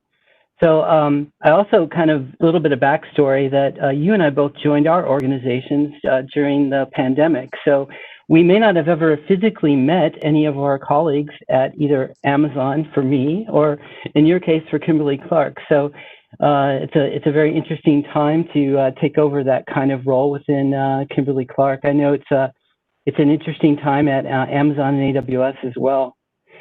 So with that, also just a little other comment. I think we talked earlier. We both went to rival schools. So you're a Ohio State Buckeye graduate, and I happen to be a University of Michigan grad. So we can get along, and we do get along. And in fact, you lived in near Kalamazoo, which is where Kellogg's headquarters is.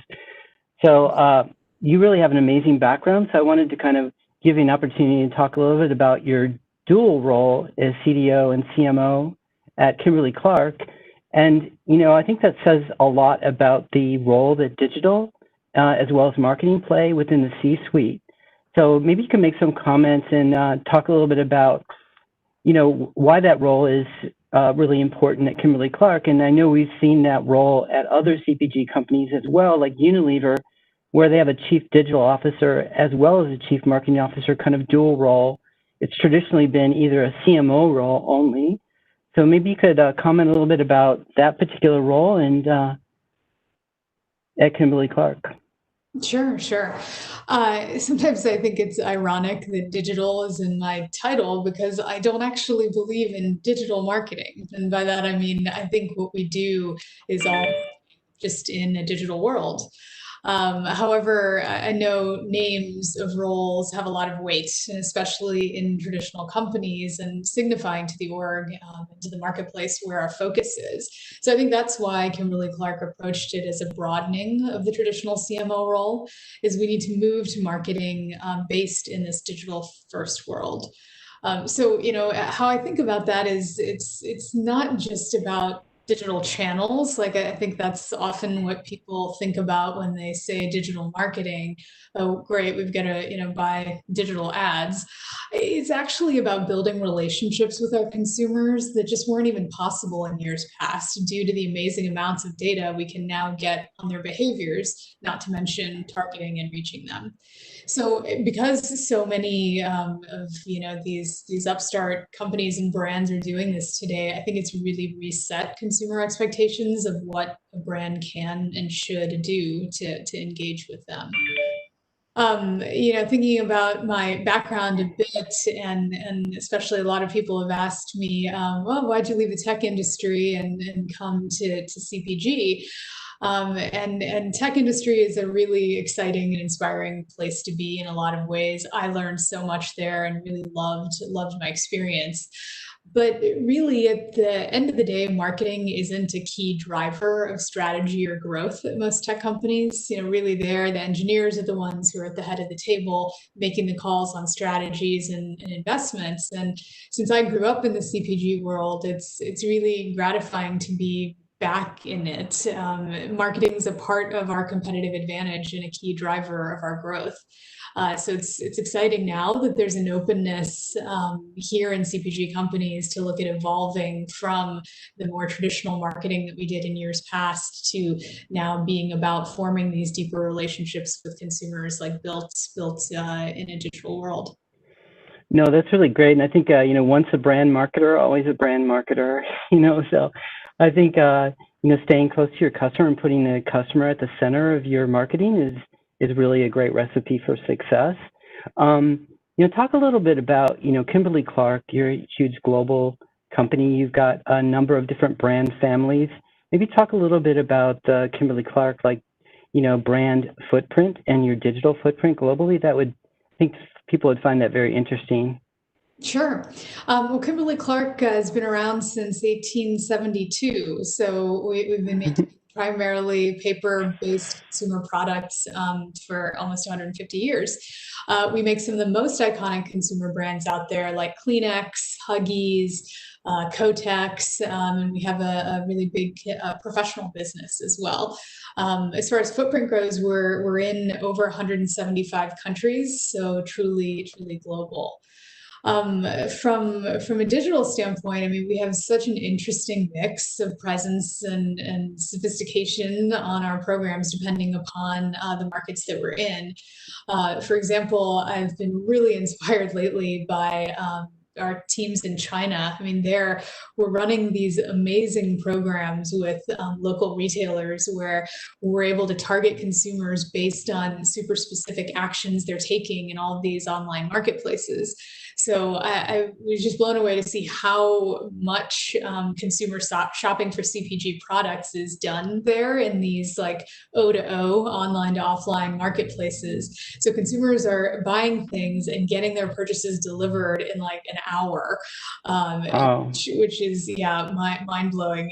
And again, it's really great because the retailers are much more open to sharing data with manufacturers to drive sales, and that's been a huge driver of both of our businesses. So maybe I'll convince you and Amazon Yeah. to share more data with us. Well, yeah, actually, I can't say anything right now, but I know that we're working on it with you. So, but yeah, Well, I was just going to say the marketplace being, what it is in places like APAC, I think actually only a small percentage of our spend is in traditional channels like mass TV. Almost everything is in digital because we've been able to do things like those programs I was mentioning and showing such strong returns from it. That's just one example. It's pretty interesting too, being consumer first in certain markets. We've really been able to develop some very strong loyalty and CRM programs, like in Latin America. Based around some really great insights around moms, that they have like cultural traditions are really strong there around gifting and preparing for birth, and we've been able to really provide some great benefits to moms there with the Huggies brand.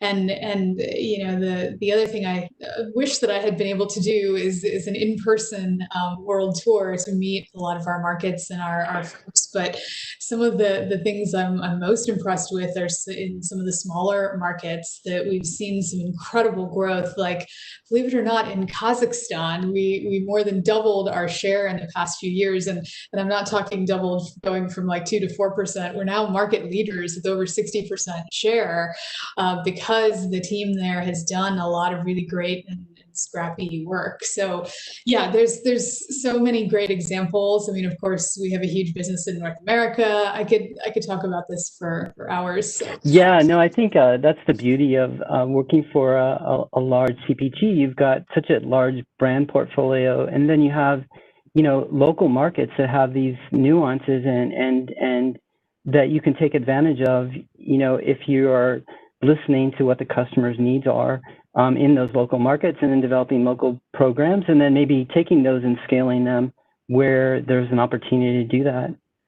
So that's great. That's fantastic way of incubating and innovating ideas as well. Yes. So, as they brought you on in this new role in like the middle of June, you're kind of putting your kind of, mark on Kimberly-Clark. And maybe talk a little bit about, you think about what are some of the pillars of your kind of, you think about the transformation, digital transformation within Kimberly-Clark. I know you don't think about necessarily digital as the leading, but I think, digital being one of your primary ways of driving growth for marketing within marketing. Yeah, I mean, at the highest of levels, I think what we're trying to do is move from being more of an awareness driving company where, it was how do we just get a broad mass message out to a lot of consumers, and to more of a relationship building company and brands. So, with consumers, we always want to keep their needs front and center and build these relationships with that. These things are fueled by data, of course, but also fueled by brand purpose and consumer culture. I think now so many different things happening over the past year have said people are really expecting brands to step up and have a point of view and communicate that with their consumers, which is really important to stand for something. I think broadly as well, we're trying to figure out what's the value of this relationship that we are developing so we can justify all of our investments for the longer term. And then finally, how do we measure all of our progress? Again, the keep talking about data, and it's a great thing to have, but there's also so much of it out there. How can you focus on the right points to be able to impact work? And then lastly, I'd probably say a big enabler for us that I'm hoping to grow is a marketing community. So, at KC, we've had a lot of changes over the past several years, and on the virtual listening tour that I've been on, I've just heard over and over again that we want to come together much more as marketers, sharing great work, learnings we've all had, and building a community for that type of support. So that's another focus area. Yeah, I can definitely see why, leaning in on, that customer relationship and trust and empathy in these times is really important for brands. And, I think you guys have really a great example of maybe how are you working together with your C-suite as you kind of look at what those opportunities are as the CDO and CMO to kind of lean in on some of those pillars, and how maybe you collaborate with some of your C-suite colleagues to kind of drive, your investments and how you want to spend your marketing dollars. And furthermore, maybe a follow-up question is, how do you think about making those investments with the other members of the C-suite, and whether you're the owner of that particular investment or whether you're really just influencing where you're investing those dollars? There's a lot of collaboration across the enterprise on our overall digital strategies and then the investments that come with them. And I'd say we have a pretty shared or distributed system of investing. So there's money definitely from me and my team, but it also comes from a lot of other places in the organization as well. I mean, one thing I've been really very pleasantly surprised by is how strong of an IT organization we have at Kimberly-Clark. At some other places I've been, they've been more in the background and supporting function, sometimes even just order takers. But here, they're really partners in building the business, which is awesome. So as we come into this world that we need to do so much more with data, getting the right infrastructure in place to enable that is critical. So I have a really strong partnership with our IT organization. I'd say the main thing that my CFO and CEO want to know is what's the return that they're going to get from these investments. And so whether it's a technology stack or a marketing investment, and the line is blurring between those two things more and more, they want to know, well, what's ultimately will we get from this? And so there's a big piece of this collaborative effort is figuring out what our shared metrics are, and then what's short term and what's long term, because we have a number of those things, and keeping them in balance is really important. And obviously, I think at least in the early days of the pandemic, maybe conversations with the chief supply chain officer may have come up. I imagine this is before your time, but I suspect that those were important conversations to have as well, even from a marketing perspective. Yes, yeah, and they continue to be, because as we're thinking about and exploring new models and direct to consumer models and all of these things, these aren't just marketing decisions. A TV ad really sits completely in our realm, but as we're talking about really new ways of reaching the consumer, it becomes much more enterprise wide. So that collaboration with all of the leaders across the company is critical. Well, this kind of leads me into actually a particular strategy that Kimberly-Clark had done early on in the pandemic back in March, where, obviously your products are necessity products. You need baby diapers, you need toilet paper, you need these necessities. And, when you have a disruption to your supply chain or people that are maybe hoarding products, that presents a real challenge for you from a PR perspective, from a brand perspective. So I know that you're going to share a little bit about a story about how you responded to that particular challenge. And I think we're also going to share a video. So I think maybe you could set up the video a little bit and talk a little bit about this particular program, and then we can then start the video. Yeah, sure. So this is a program and initiative that launched in March for our Cottonelle brand, and we ran a campaign to urge people to avoid hoarding products during the early days of the pandemic when there was a huge shortage. So we offered to donate $1 to the United Way worldwide COVID-19 response and recovery fund every time someone used the hashtag #ShareSquare in social media. So I love this video that gives a good overview. I'll let you run that.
Paul, I think you're still on mute. Oh, okay. Let me unmute here. Yeah, I can hear you. Can you hear me? Okay, great. Well, that was an amazing program. I think it was really awesome, creative, really kind of leaning in on the challenges that people are having. What are some of the kind of key learnings that you take away from that? And, how are you evolving some of your strategies based on changes in consumer behavior? I know you talked about direct to consumer, but I think this is really more around the empathy and then purpose-driven marketing.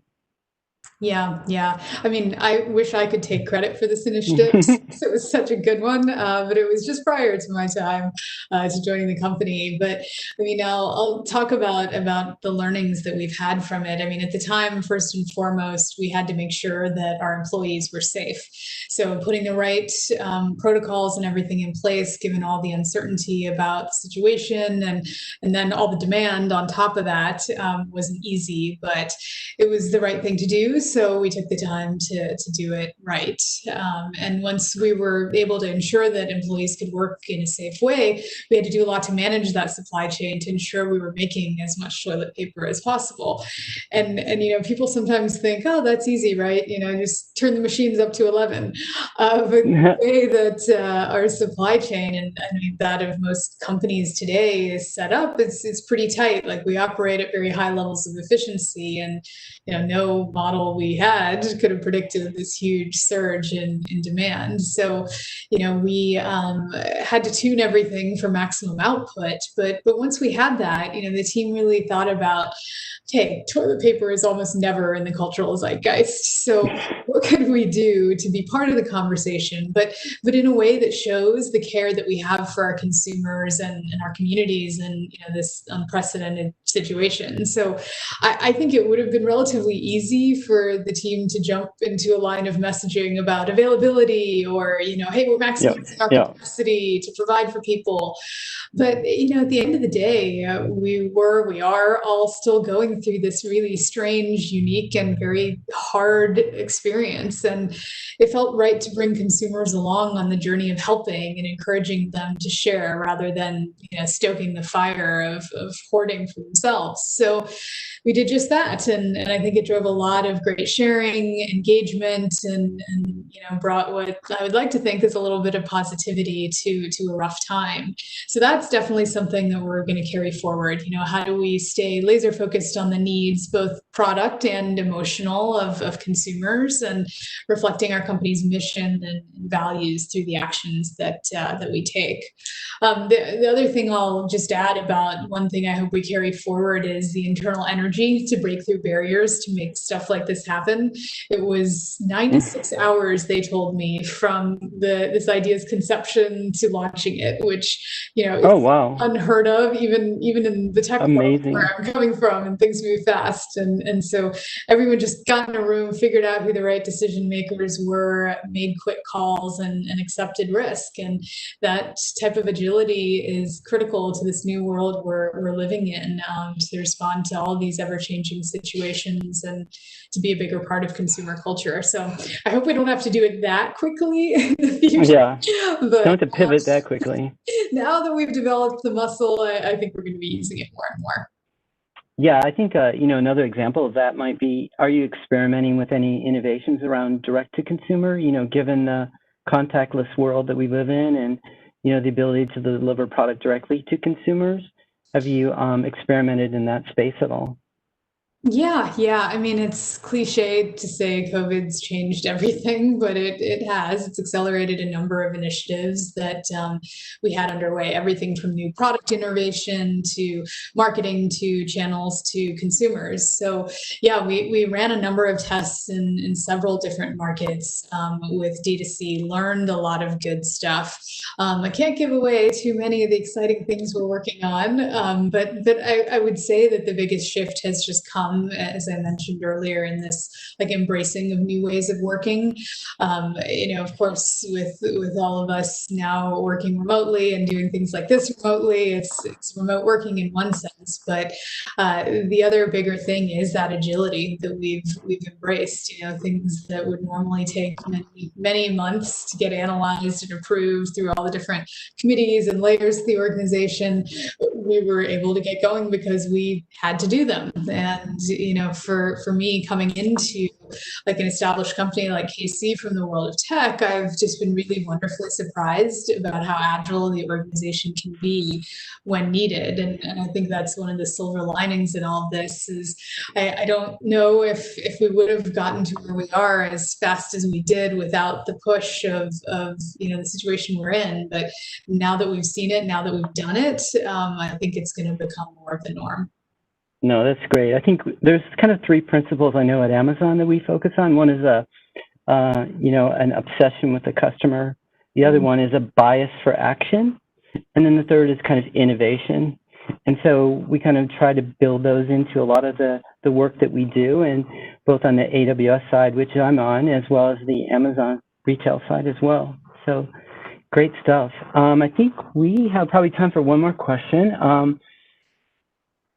How do you think about KCC's efforts to have a 360 view of your customer across all your digital touch points? I know this is kind of the nirvana of digital marketing right now, with Customer 360 and a lot of focus on customer data platforms. Just a little bit of comment about, how do you look at that?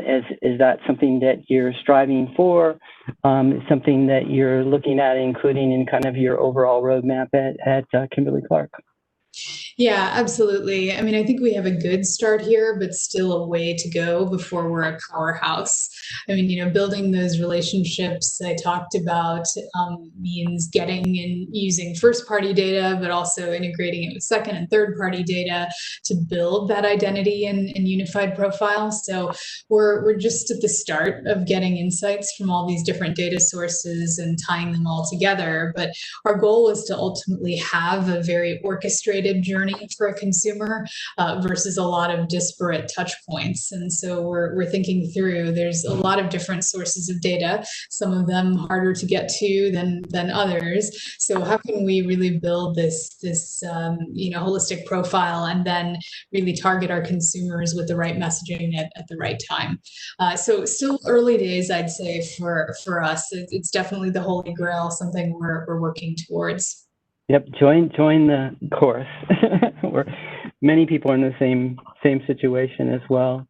Well, great. I think that's about it for our questions. I know we have some Q&A, so I'm going to go down through the list here and go down through some of the questions. So here we have a question from Alicia.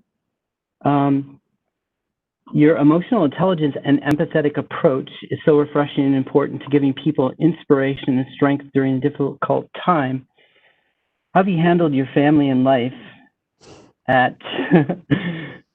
because you're taking on this new job at home as you work so hard to inspire those in your organization?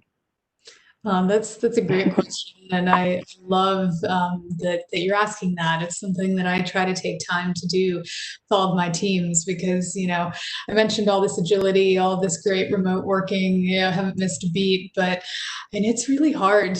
I think the quote that I read about it was something like, we're not working from home. We're like, living and trying to work and do everything all at the same time, and that's really, really tough. It's been interesting. So I have a son who is 2 years old. So moving across the country and doing all of the things that are involved with the new job and a still small human has not been easy. But I've been really fortunate that I've been leaning on the support of my family a lot.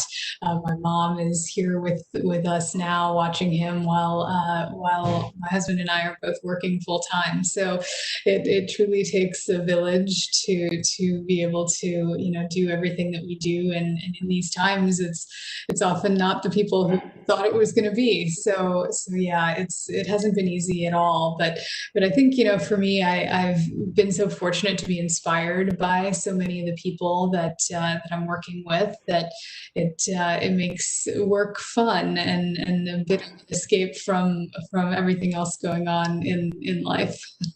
Yeah, I got to give kudos to you to move across the country during the pandemic and start a new job and move the family and come back to the Midwest, right?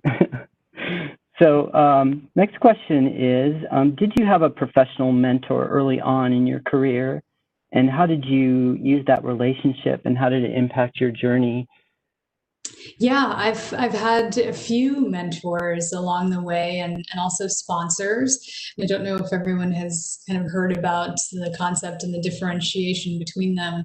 Like mentors are folks who are great to be sounding boards, give advice, are usually people who, well, actually not usually, sometimes can be higher positions than you, sometimes they're peers, sometimes there are people who are even newer in the organization and not at the same level, but they're primarily about giving advice and support. I mean, the thing I always tell all of my mentees and the people I sponsor is you should also have a sponsor, and those are the people who are actually going to help you achieve your goals that within the company you're at or within another company are willing to go out on a limb for you and really sponsor you in your work so that it gets more exposure and you have bigger opportunities. So I think both of those things are really important, and I've been very fortunate to have some great mentors and sponsors along the way.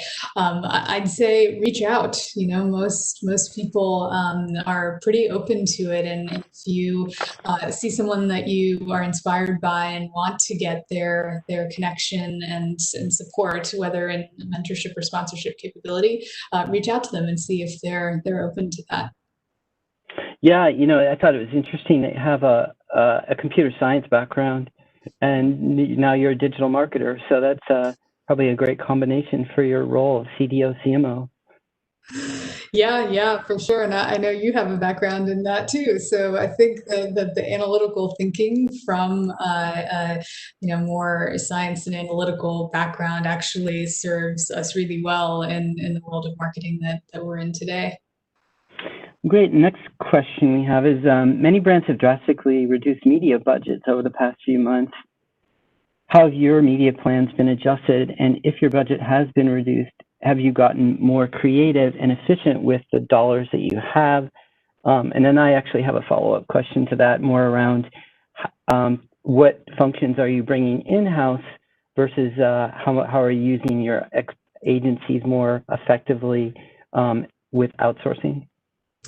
Yeah, yes. I mean, we've had to adjust a lot of things over the course of the last 6 months. I mean, fortunately, our business is doing fairly well at this point. So versus, travel and some other industries that have been hugely impacted, we're still seeing strong demand for our products. So it's less about needing to cut in order to save money, but more like how can we just make sure we're focusing on doing the most efficient things, and of course balancing that with the supply chain. We don't want to create too much demand that we can't fulfill.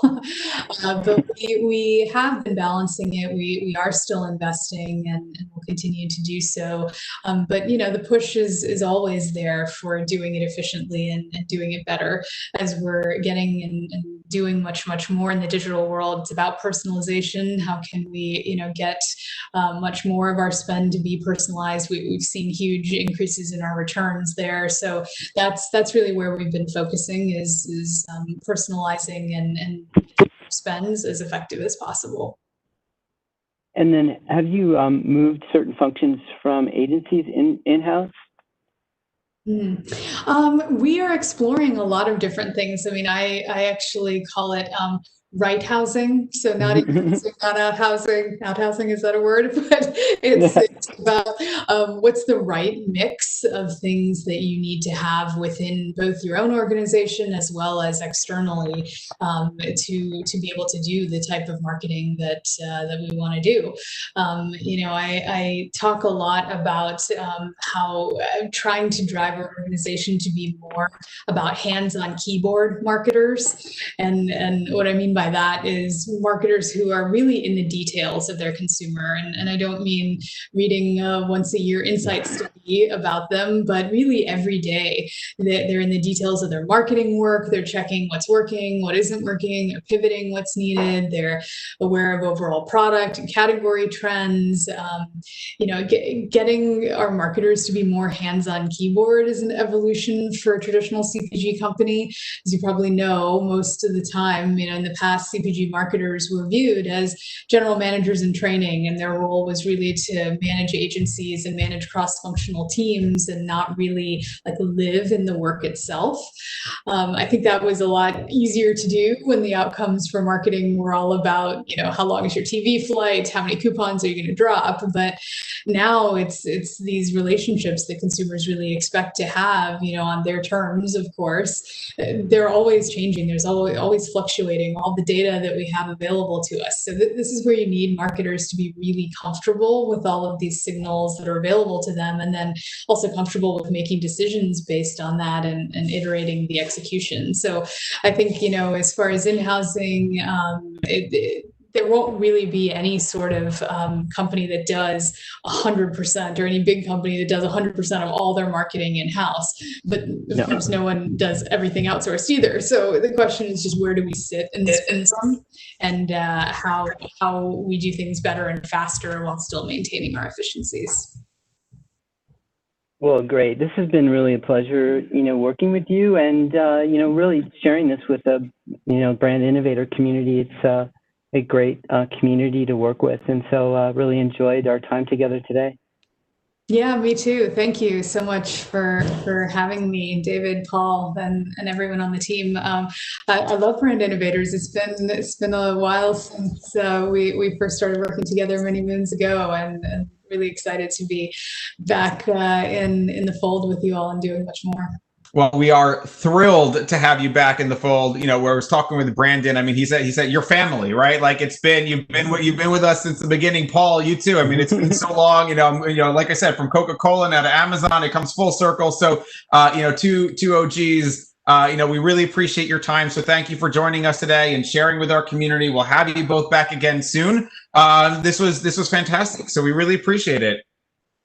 Thank you. Thanks, David. All right, take care, guys. We're going to keep the ball rolling. We have two more amazing speakers. Next up, we have Bruno Cardinali, who's the North American Chief Marketing Officer for Popeyes, one of the hottest brands, so much buzz for everything they do. Obviously, part of the RBI family. Bruno, I think we last met and spoke when Burger King hosted our big pre-Super Bowl Brands and Fans Summit back. Oh my gosh, it was in February, but it feels like a decade ago. So Bruno, welcome. I think you're on mute. Just I see the little mute icon. Davina, always a pleasure. Welcome. Good.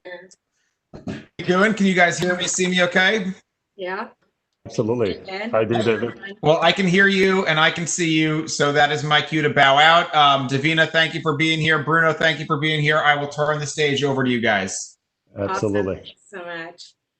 We got the first piece right, Bruno? We think it's exactly. It's working. That's amazing. Very cool. Well, just before we start, if it's okay, I'd love to just introduce Ampersand. And then really focus on you, Bruno. Everyone wants to hear all the great things you're doing at Popeyes. So before we begin, so just a little bit about Ampersand. Ampersand's a TV advertising, sales, and technology company. We empower advertisers to 5 million households with 159.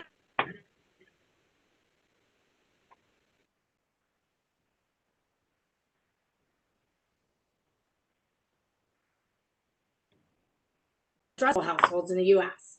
So really our mission is to move TV forward, simplifying an advertiser's ability to more efficiently plan, buy, and measure their media.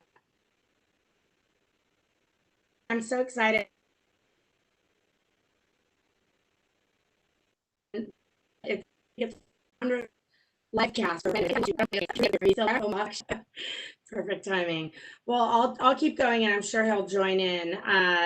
But basically, it's Brand Innovator's 100th live cast, and Bruno is the CMO of Popeyes, and Popeyes is under the RBI Corporation, which includes Burger King. As you guys probably know, for all the Brand Innovators loyalists, Fur and Bruno are huge advocates and partners of Brand Innovators.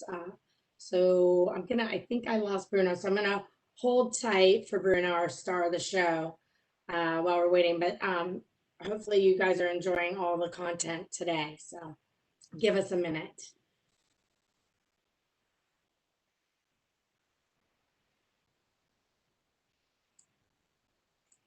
There you are. I thought you were leaving this to me by myself. I would really bore everybody. Uh-oh. No, I'm here. I'm here. Can you hear me okay? Yes, I can hear you, but there you are. I can't see your video. Is your video on? It is on. I think it should be working out. Perfect.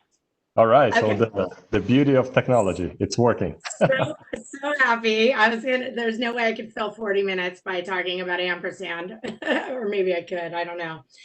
Well, cool. Well, I was just saying that it's the 100th live cast, and you guys are big supporters of Brand Innovators, and we really thank you for all the support. And so much has changed with the Super Bowl event that you hosted all of us at in January, and that was when we could actually go.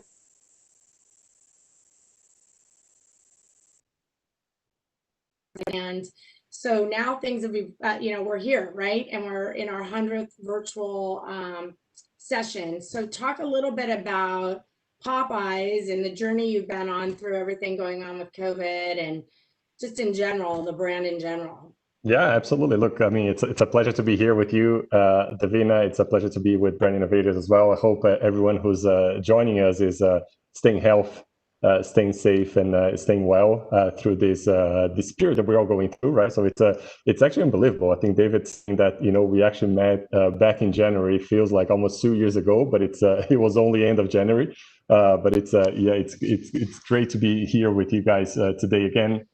Look, it's been quite a roller coaster, to be honest, right? So I think no different than everyone else in the country, in the world, right? So it's been quite interesting. We had to adapt a lot of the things that we do in the business. We had to adapt a lot of the ways of working, a lot of the marketing plans, a lot of basically every single thing that we put out there for our guests, right? So a lot of things changed, and I think we're happy and proud of the way we manage things at Popeyes. You know, I think we manage a business of 2,500 restaurants in the U.S.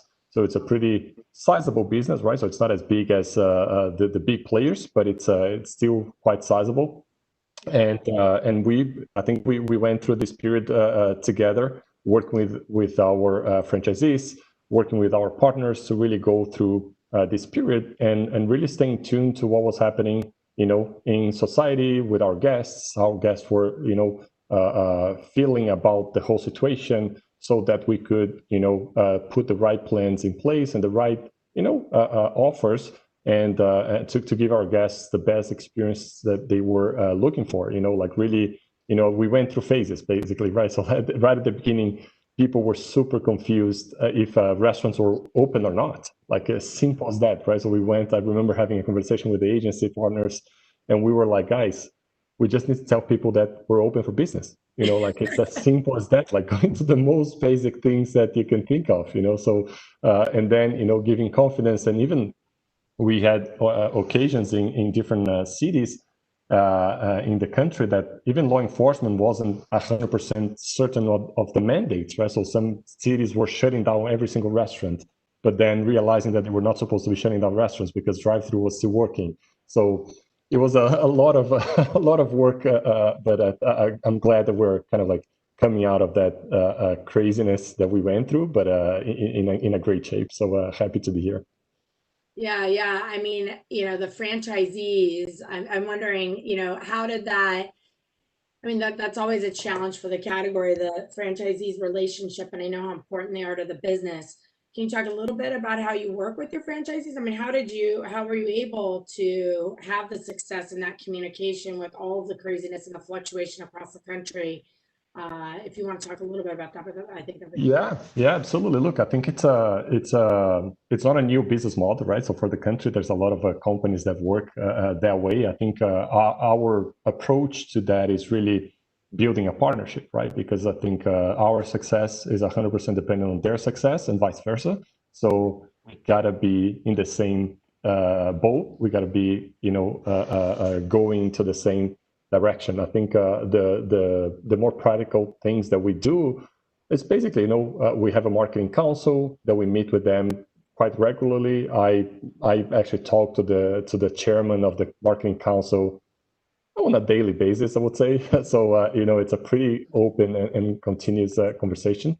And the chairman of franchisee, is it like one of the owners? Yeah. Exactly. We pick like, we have a council with, let's say 10 franchisees, you know, representing 10 franchisee groups from different parts of the country. There's a chairman of that franchisee council, and we basically align everything with them. You know, like before putting anything in place, we just make sure that we, you know, get their alignment, and then we have a bunch of folks, our teams across the country, really sitting in the field and really, you know, building that relationship, that one-on-one relationship with each one of the franchisees, which is very crucial to guarantee, you know, the execution and the alignment to what we're trying to do with the brand at a national level, right? So it's really, really crucial. Yeah, I mean, it's a 45-year-old brand, right? Based out of Louisiana chicken. Yeah. You survived a hurricane too, which is great. Exactly. I mean, what are some of the things that you do? I mean, I know you're a very innovative company, and I want to talk about that in a little bit, but what are the things you do to keep the authenticity of the brand alive, you know, after being and keep it fresh? Yeah, look, I think it's a great question, Davina. Look, I think the whole thing starts with knowing who we are, right? So I think we spend a lot of time really understanding who we are as a brand, you know, what we stand for, our history, all the different cultural influences that took us from that 40, it's actually 48 years old now, to where we are right now. So we really understand all those nuances, the heritage, every single thing, so that we can define, you know, what we stand for, who we are, what's our tone of voice, you know, so that we can speak in an authentic way, right? Because we don't want to be, you know, sounding or pretending to be something that we're not. not being playing somewhere that we don't belong naturally in a way, right? So I think that's the very first step. And then the second thing is really staying close to what's happening in society, right? So I think we've seen, I think in the past, in the past year or 15 months, we've seen a lot of great examples of people being able to react to real live moments and events, right? So our chicken sandwich launch last year was a big case of that. I can think of the aviation gene, right? So when they did a quick like turnaround on commercial with the person that did the commercial for Peloton, right? So I think that was a big one as well that resonated a lot. You see today, even this past week, the Ocean Spray kind of like quick reaction from the TikTok video. So it's really staying, it's a combination of staying very close to what's happening in society, knowing who you are and what you stand for, so that you can, insert yourself into those moments, in those conversations in a meaningful and authentic way, right? So I think that's the trigger for us. Well, you definitely proved that through your social media efforts. I mean, I think we're all aware of the chicken sandwich launch and all of that. And I'm curious, and you guys really, double down in digital, and, the brand innovators community has heard a lot from Fur. He's a darling of brand innovators, and he likes to talk about all the social activations and stuff you do. But I've had the pleasure to talk to other people within your organization. And it seems like you guys have this culture that you've really nurtured in innovation and allowing your employees and your marketers to try different things, and as long as they stay authentic to the brand, take risks. Can you talk about how you nurture that, and any thoughts for other marketers on how to keep that real? Yeah. Look, absolutely. It's a great point, and honestly, I wish we had one, recipe, one formula for the success. The reality is that we don't, right? So I think it's a lot of practicing. It's a lot of building muscle memory, and really incentivizing the team to go above and beyond, like from small things like, I don't know, maybe giving the team members, like my teams giving individuals, like, say you have X amount of money. This is your money, like you do whatever you want, kind of thing, like in a way, like force lined up with the brand personality, et cetera, but like it's your stuff, like it's your thing. So empowering them. Exactly. Not these 10 approvals to. No, we don't have. So then they treat it like their money, right? Exactly. And the more you do, and the more you get comfortable, the more you're gonna, of course, make a lot of mistakes, but like, you have to make mistakes.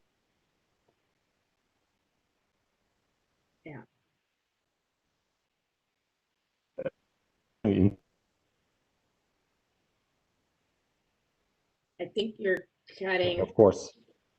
Bruno, I think you're cutting out like a little bit, your internet. Are you? That's going to be our thing. You're kind of cutting out, so I think your signals.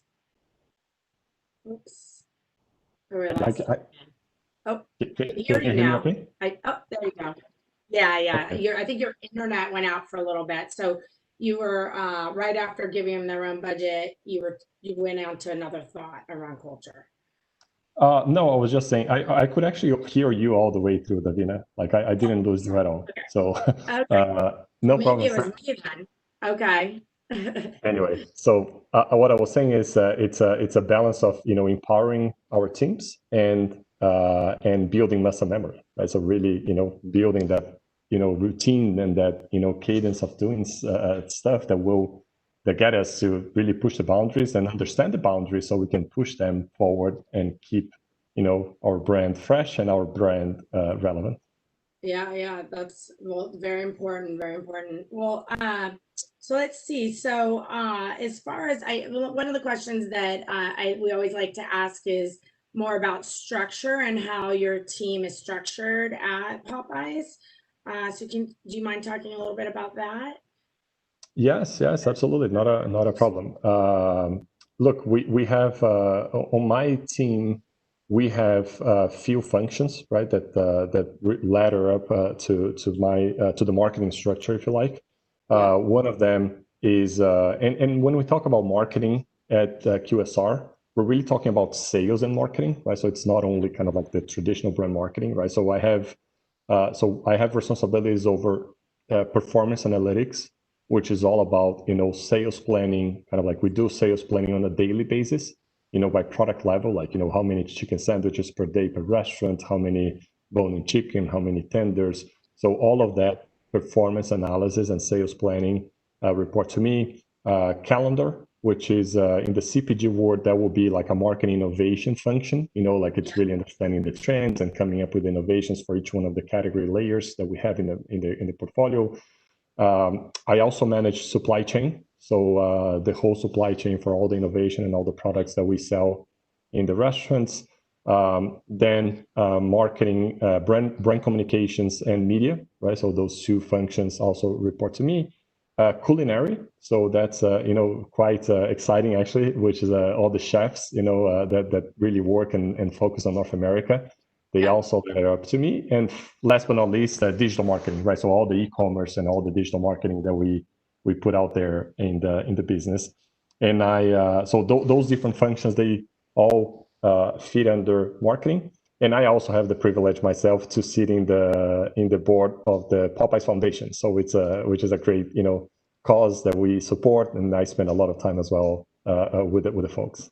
Oh, that's cool. Can you talk about the foundation a little bit? I think that people would enjoy hearing about the Popeyes Foundation. Yeah. So the Popeyes Foundation is super new. It's we're turning 3 just in a little bit. The cause is really about fighting hunger and fighting especially with children.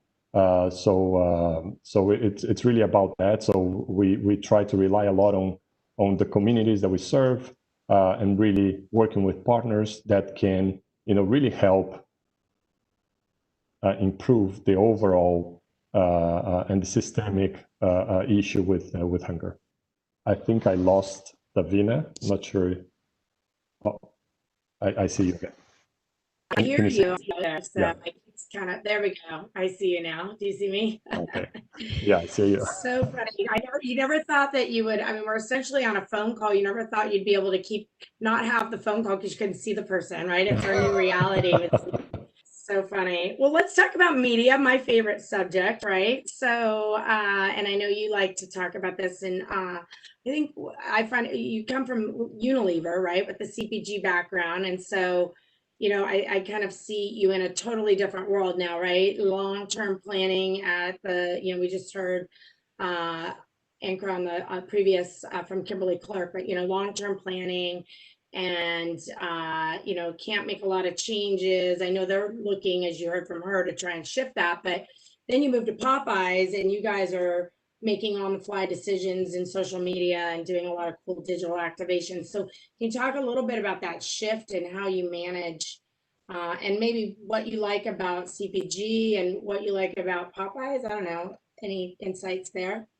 Yes. Look, it's an interesting change, and it was an interesting shift for me, right? So it's I think if I was to basically pinpoint, and I think you hit it in the nail, Davina, like it's really about the speed to market. I think things happen in real time at the restaurant level, right? So we're basically getting feedback on the real time from the restaurant level, and we cannot wait for like 2-3 days to react, right? So we basically need to react on the spot, right? So we have to change things and maybe pull promotions from the store, or introduce something new to the store, or ship new merchandising because product A, B, C is not selling as well as we would like to be selling, and etc. So there's a big shifting in that flexibility and speed on the supermarkets, right? So, and sometimes they have one innovation review a year, right? So you basically work whole year to sell that one innovation to the supermarket to put in the shelf. Here is very different, right? So it's much more agile. I think that the other difference, which I think it's a consequence of the nature of the business, is in CPG you spend a lot of time planning, a lot of time really understanding the deepest level of insights and the deepest levels of the marketing plan, so that you can really get it right from the beginning. Here we go deep as well in the insights and everything else, but we don't go as deep, because if we were to go too deep, we would lose the timing of things. You know what I mean? Like I think that's like that. Those are, I would say, are basically the main differences to me. Of course, for me personally, I had a massive, job to be done to really, kind of like take myself out of the equation and really listen to, to what I was going into, from CPG to QSR, and kind of like take my filters out of the equation. So really like, and adapt myself and flex myself to this reality, Very cool. And so from a media standpoint, I mean, you guys are a big national TV advertiser and a big digital advertiser. Can you talk a little bit about challenges and opportunities to kind of bridge TV and digital, and what you guys are doing to do that?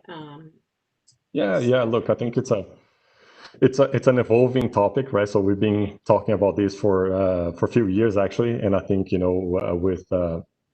I think every year things are evolving more and more and more, right? So I think I think the balance, we're always trying to find the balance between the different channels to talk to the right people that we want to talk to, right? So I think that's the ultimate goal. Of course, it's easier said than done, but I think we spend a lot of time, really understanding what's our audience, right? So really understanding who do we want to talk to, really going beyond demographics only, right? So the demographics help a lot, but I think, we're kind of like past that stage, like really understanding a deeper and more kind of like rich definition of who we want to talk to, and then finding the best, channels to talk to those groups. I think we do have a big presence in national TV buy.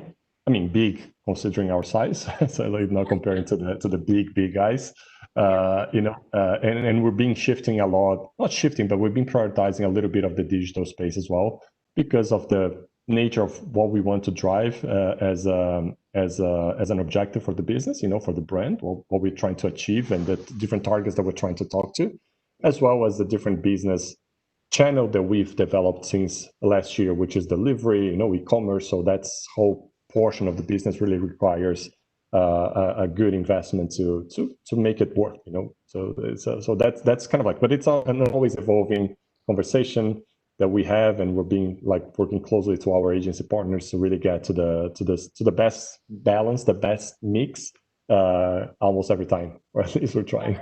Right, I'm a big fan of Horizon, your agency.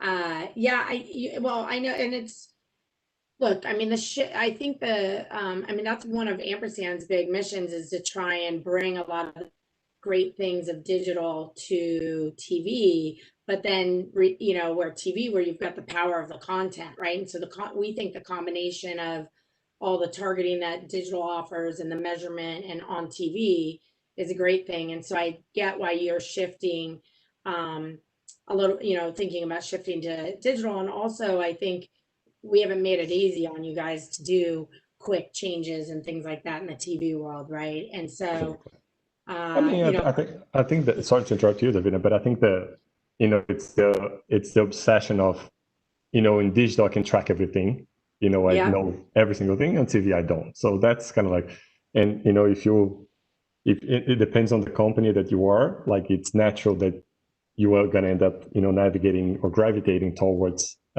digital, because I know exactly, the returns on every single cent. It's very addictive.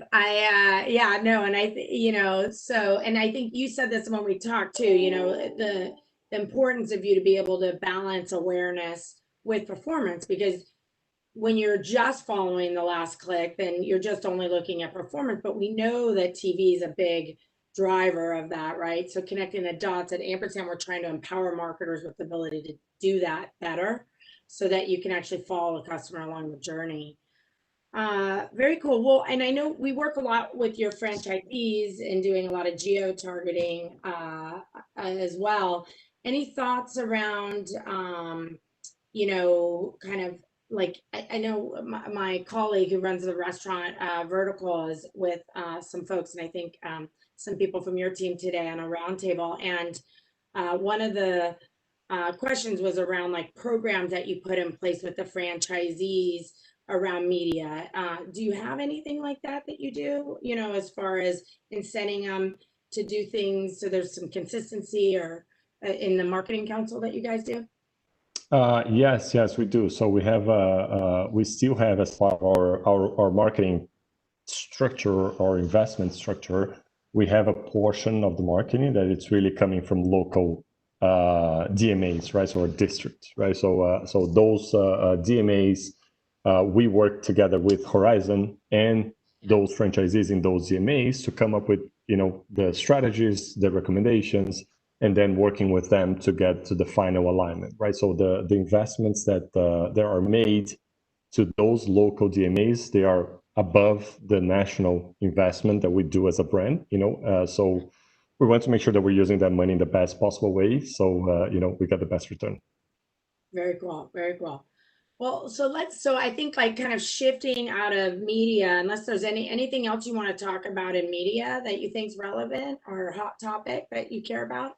No, I think the only thing I would say, Davina, it's really about the mix between the media, like awareness and performance media, right? So I think that's something that I think it's really hot in everyone's mind, and I think it's something that we've been spending a lot of time as well to try to find the right balance. It's hard to say what is the balance, if it's 40-60, 60-40, 50-50, because it always, like, we're trying to get to the level of understanding what is the business objective for each one of the layers that we're supporting, right? So, and then some layers, the mix will be 80-20, some layers, the mix will be 20-80, right? So I think it really boils down, in my opinion, to what we're trying to achieve as a business, instead of trying to put a label to say, oh, it's 60-40 all the time, the mix. I think the 60-40 is just a sum of everything, which is made out of different, contexts and circumstances, that I think it's important that we understand, for the business, what we're trying to achieve. Yeah. I mean, like, starting with your audiences, obviously every person, the video fragmentation, the way people are consuming media makes your job a lot harder, right? So yeah, you're right. I mean, every audience is going to be different depending upon what their habits are and where you're going to find them. Exactly. Yeah. Well, I wanted to kind of pivot over to MarTech, because marketing tech's so hot in your industry right now, and it relates, obviously, really important to the media side too, because of all the MarTech. I know you guys are building your data strategy. Also, there's a branding initiative on making sure there's a consistent brand and look and feel across all the touch points of the consumer. Do you want to talk a little bit about marketing technology and everything that you guys are doing in that space? Yes, absolutely. Look, I think it's as I said, last year we started the whole journey of developing our digital business, based everything. I think we're really taking we started with the basics, right? So I think that's I guess how everyone starts any journey, right? So we started with the basics, trying to really understand how the different data points interact with each other, right? So how do we start to create that intelligence to really understand, frequency of guests, for instance, that come to the restaurant, that comes to our app, how many of those overlap, how many of those, are kind of like changing their frequency based on the channel that they consume. So I think there's a lot of data points that we're trying to consolidate to build, as you mentioned, and as we were talking before, a new kind of like overall and holistic data strategy that will, inform a lot of the decisions, a lot of the insights that we think are valuable for our business. So I think I would say we're early in the journey. I don't think we are, as advanced as other brands are, but I think, we're learning, exploring, stealing with pride a lot of the best practices and trying to. That's okay. Yeah. I find the restaurant category fascinating, because you guys aren't really competitors. I mean, everyone's pretty open to talking to each other and learning from each other. And I feel like your biggest competitors are these third-party app companies, right? So Uber, they're obviously important from a revenue driver for you guys, but it's also important for you to be driving your own direct relationships with those customers through loyalty programs and apps. So can you talk a little bit about that balance and how you work with those partners? Yeah. Look, I think we don't see the third-party aggregators as competitors, to be honest. I think we understand the function and the role that each one of these channels have for our business, right? So I think the third-party aggregators, Uber Eats, DoorDash, Postmates, and Grubhub in particular, they offer us Popeyes, right? The ability to reach a lot of people, right? So, and to drive trial of our brand to a much larger audience versus us trying to get that whole audience to download the app, the Popeyes app, and then make a transaction, right? So I think one of the beauties of Popeyes is that basically everyone who tries the food absolutely loves the food. So that's something that we pride ourselves, and I think it's something that Popeyes really stands for, the quality of the food and the craveability and the ingredients that we have. So we believe that trial is really important, right? So whoever and however we can get more people to try the brand, I think it's always a win for us, because we believe that we're building kind of like fans and loyal guests that will keep coming back, and then it's our job, I guess, to migrate them to our platform to then start that direct relationship with them. Yeah, that makes sense. You're lucky you have a great product. That's good. What about really kind of a big focus right now is around brand purpose and having some sort of purpose. I mean, with all of the crazy current events and everything, can you talk a little bit about how it's impacted your approach to marketing? Yes, look, 100%. I guess I had the privilege, I guess, to start and to work a long time with Unilever. Right? So I think Unilever was one of the predecessors of this idea of brands with purpose.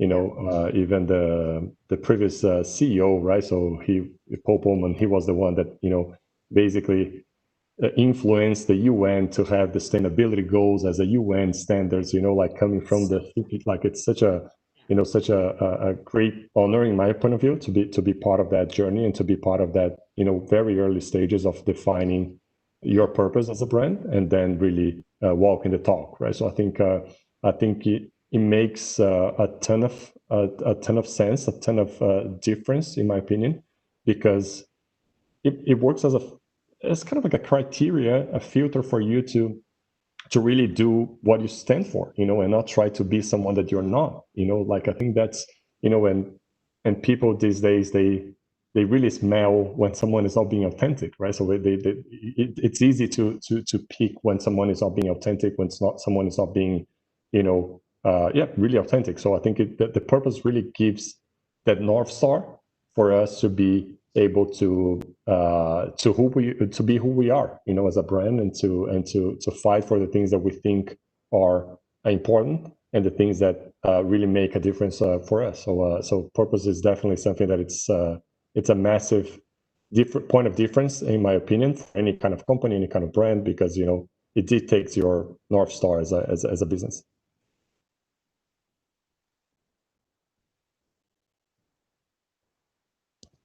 And I think I lost Davina, or I lost connection myself.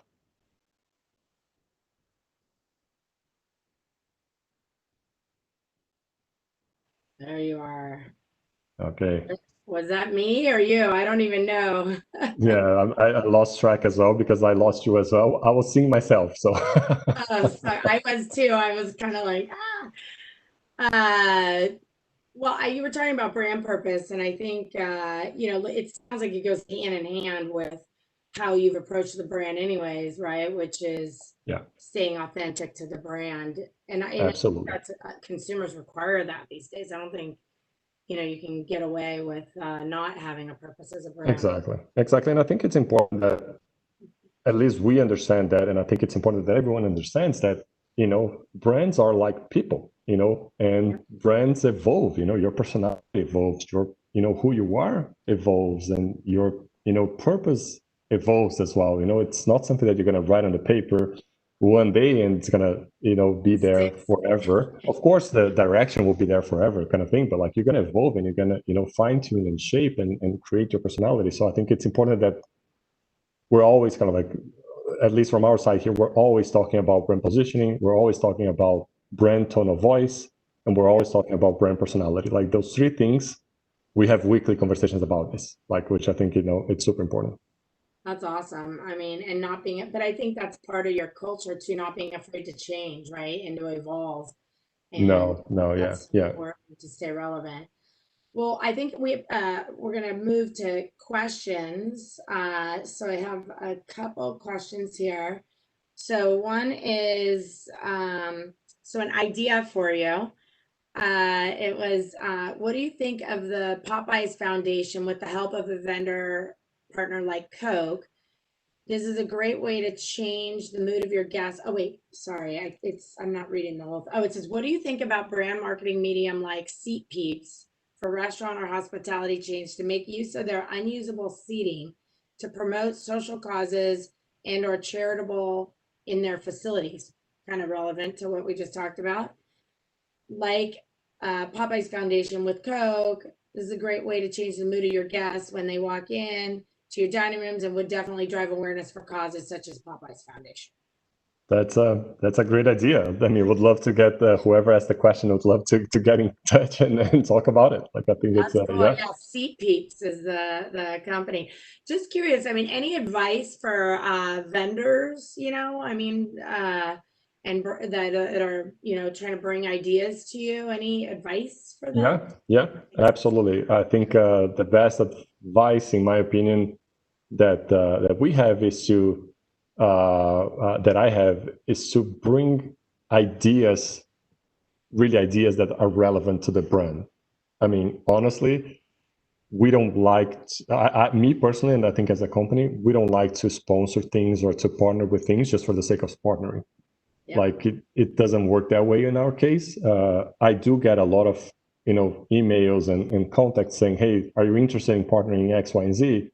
Yeah. Said, I could be interested, but like, what's the idea? Is there an idea behind it? Yeah.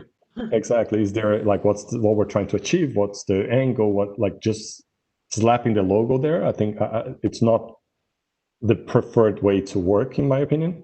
It's always, it comes back to the whole idea, the whole topic of purpose, of being authentic and everything else. So I think, that would be my advice request, I guess. It's bring ideas, and the more ideas the better, right? So we have more people thinking the same way. Cool. Well, that was an idea. So they took your advice without even knowing it. And then what about like in-housing? I know we talked a little bit, like your thoughts on, what stuff you possibly bring in-house. Obviously, Horizon's a really important partner to you. And will remain so, but just curious on what things you think might make sense to do in-house.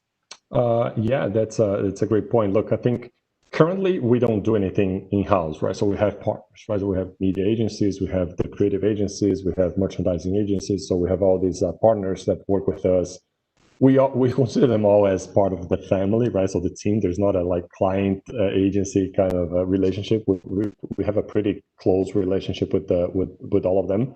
I think the one thing that we've been thinking and talking about is it's in the whole performance media space. I think that area, potentially having someone in-house could make sense for agility, for speed, for all those things. Not to discard the role that the agencies would still have in creating kind of like visual identity, the whole template, the whole kind of like look and feel, and then leaving for the in-house portion just to kind of like do quick adjustments and quick A/B testing and quick live reactions to really optimize the plans and optimize the returns on those investments. But look, we're thinking about it. We're trying to design the strategy, to design the scope. So I think it's something that it's pretty much fluid, and we're going to certainly try and see how it goes. I've seen just in my experience as brands get their data strategy in order, it starts to make more sense what things, because a lot of it has to do with leveraging those insights and everything. And yeah, at Ampersand, we recently launched a self-serve UI. So I think a lot of the vendors out there, media vendors, are also looking to empower the marketers and their agencies with tools to make it easier on them. And what we've seen is both the brand and the agency want to have hands on keyboard or whatever. Exactly. Okay, let's see. One other one. I like this question. This is cool. As leaders, you're always developing your abilities. What skills would you like your marketing team to develop this year? This year, I think my marketers, I think I don't think we can all, in my opinion, like we're never too close to our guests. I guess, being obsessed by our guests is probably the main ability, the main, skills that we can all, because that's going to drive insights. It's going to drive, truthful insights and, in sync with reality and what's happening in people's lives that will very likely drive, good outcomes for the business. So I guess, the obsession for consumer or customer, however you call them in your industry, I think it's an important one. That might be a good recommendation for the vendors too. Be obsessed with your guests and your product. That'll give them a lot more ideas, right? Exactly. Thanks, Bruno. It's been a pleasure and really nice to meet you, and best of luck. You're doing great. Likewise, Davina. Likewise. Thank you so much for having me, and it's been a pleasure talking to you and connecting with everyone here. Yeah. This has been fantastic. Thank you both. As always, we really appreciate your time, your insights, sharing with our community, and we'll have you back again soon. Okay. So Thank you so much, David. Thank you. Stay safe, guys. Bye-bye. We're going to round out today's program with one more fantastic speaker, our advisory board member, our friend, Todd Kaplan, the vice president of marketing for the PepsiCo trademark brand for Pepsi Trademark. And of course, Karen Phillips is going to be joining us from Viacom CBS to moderate. How you doing, Todd? Okay. How are you doing? I'm good. I think I owe you a belated happy birthday. Thank you. Yes, it was over yesterday. It was over the 3-day weekend. Well, that's wonderful. I hope. What is celebrating a birthday like in a pandemic? How was that? It's pretty anticlimactic. Gonna be awesome. And it was pretty rainy as well, so we didn't. Just kind of hung out with the kids during the day and got to just chill out a little, which was great. So That's all anticlimactic, but that's all you need. That's, I guess, all we're doing nowadays in the pandemic. I know, right? It's not that different from any other day. But happy birthday, belatedly. Thank you. Thank you. Of course, we've got Karen here from Viacom CBS. Karen, how are you doing? Great, David. Thanks for having us. Appreciate the belated birthday, Todd. Thank you. So now that you're both here and I can hear you and see you, the floor is yours. Great, thank you. So Todd, I get the pleasure of introducing you to everybody that's watching today. You are currently the head of marketing for Pepsi and have been in that role for a little over 2 years, doing amazing things. You've been at Pepsi for nearly 14 years. Yeah. In a variety of really interesting roles, ranging from sports marketing to incubation brands to leading global innovation and insights. You've helped create and launch over $1 billion in new brands and products, including Bubbly. Hey, there it is. Yes. Little product placement. It happens to be my personal favorite. Anyone on my team knows I'm either drinking Bubbly or coffee during my team Zoom. So thank you for that. There you go. Listen, all of this experience, right, coupled with your proven track record of being able to successfully connect brands to culture, makes you the perfect person to be leading Pepsi right now at this critical moment, but it also makes you the perfect person to have this conversation with me today. And it's one that I'm personally excited about because I admire leaders who are strategic and passionate with purpose like you are.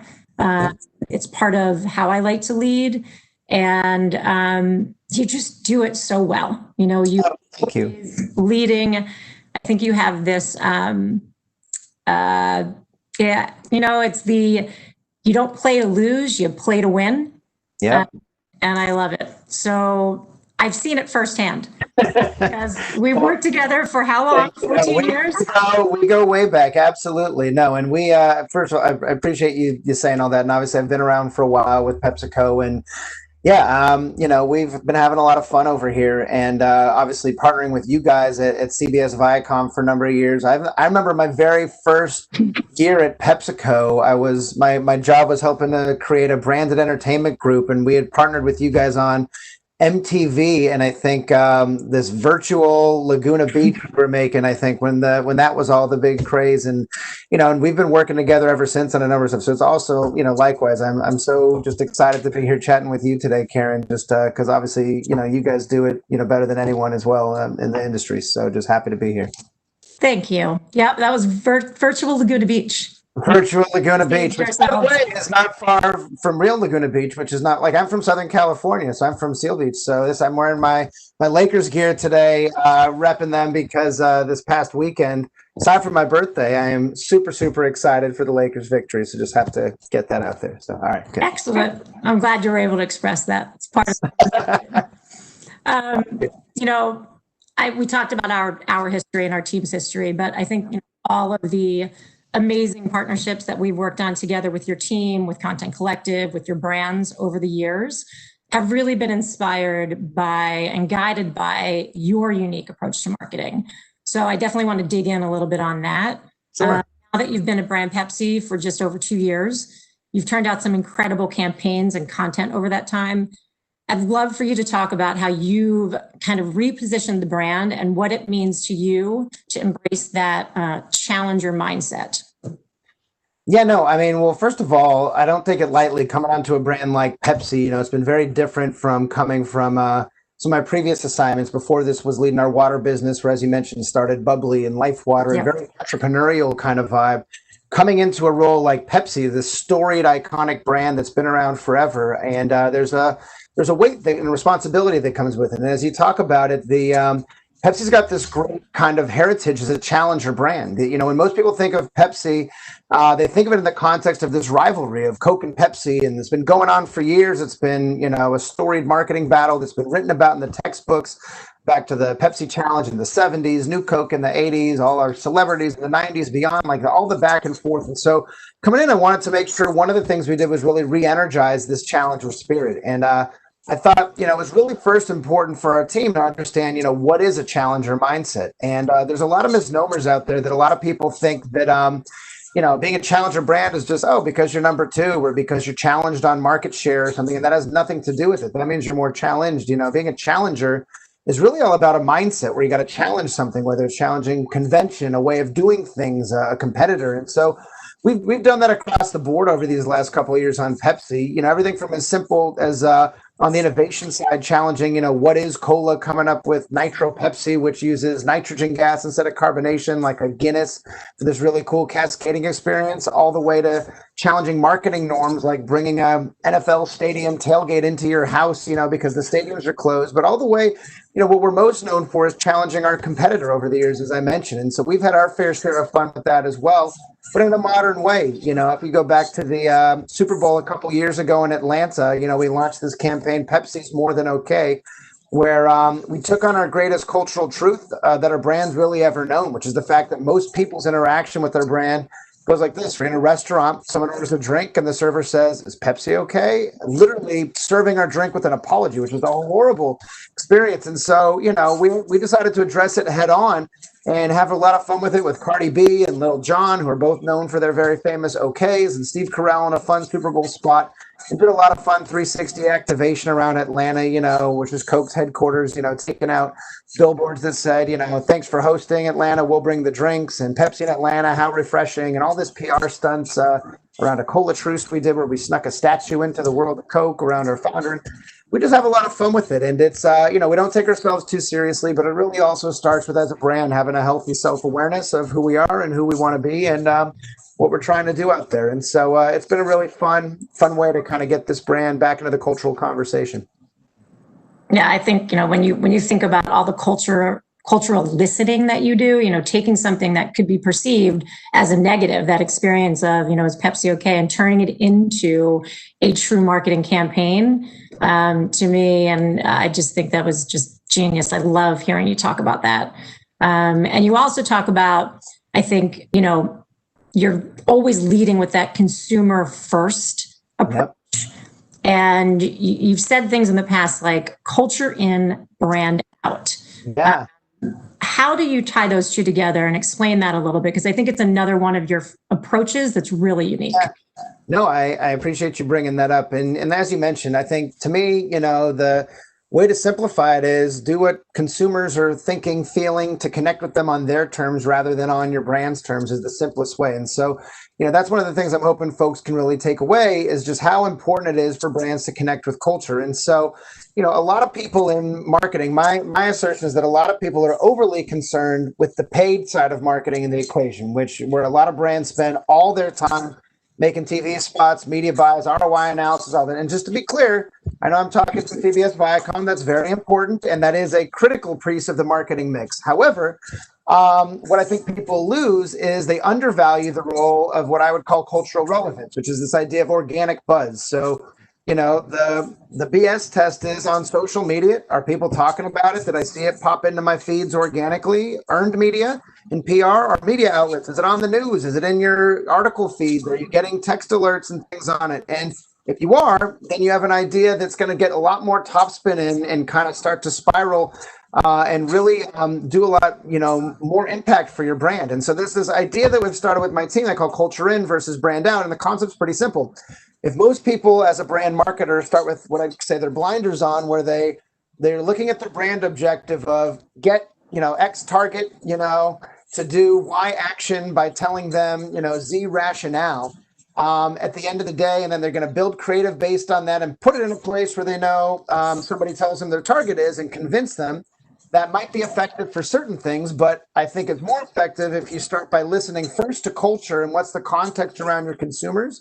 What are the trends? What's happening? What are they interested in? And then only once you understand all that, then bring your brand point of view on top of that to then build the idea based upon all those contextual clues and norms. So, if you really start backwards in today's climate, at first listening and truly understanding your consumers and culture backed by real consumer insights, then you build that bold idea that drives your brand's distinction off of it by playing into those cultural tensions. And so that idea has really been a big unlock for us on the brand, which has helped us get unprecedented, earned in social media buzz these past couple of years. And really has helped with, big things from reimagining the Pepsi Super Bowl halftime show with, Jay-Z and Rock Nation to bring in J-Lo and Shakira and Miami and all that, all the way to very focused things like I know we've done together on the VMAs with Missy Elliott and this Museum of Missy we did and a whole number of other things like that. So it's been fun. I think, one of, my favorite campaigns that you have right now is your fall football campaign. And that really is talking about that listening, the agility, and being, to your point, empathetic to what fans and consumers are going through, and watching a brand like Pepsi embrace that. I just think your fall football campaign is just an amazing example of that. Can you talk a little bit about every game is a home game and some of your fall football creative? Because I just think it resonates so well. Oh, thanks. Happy to. And basically it starts from the idea of that, again, back to listening. Every year we know the NFL season is going to happen, or we hope the NFL is going to happen every year.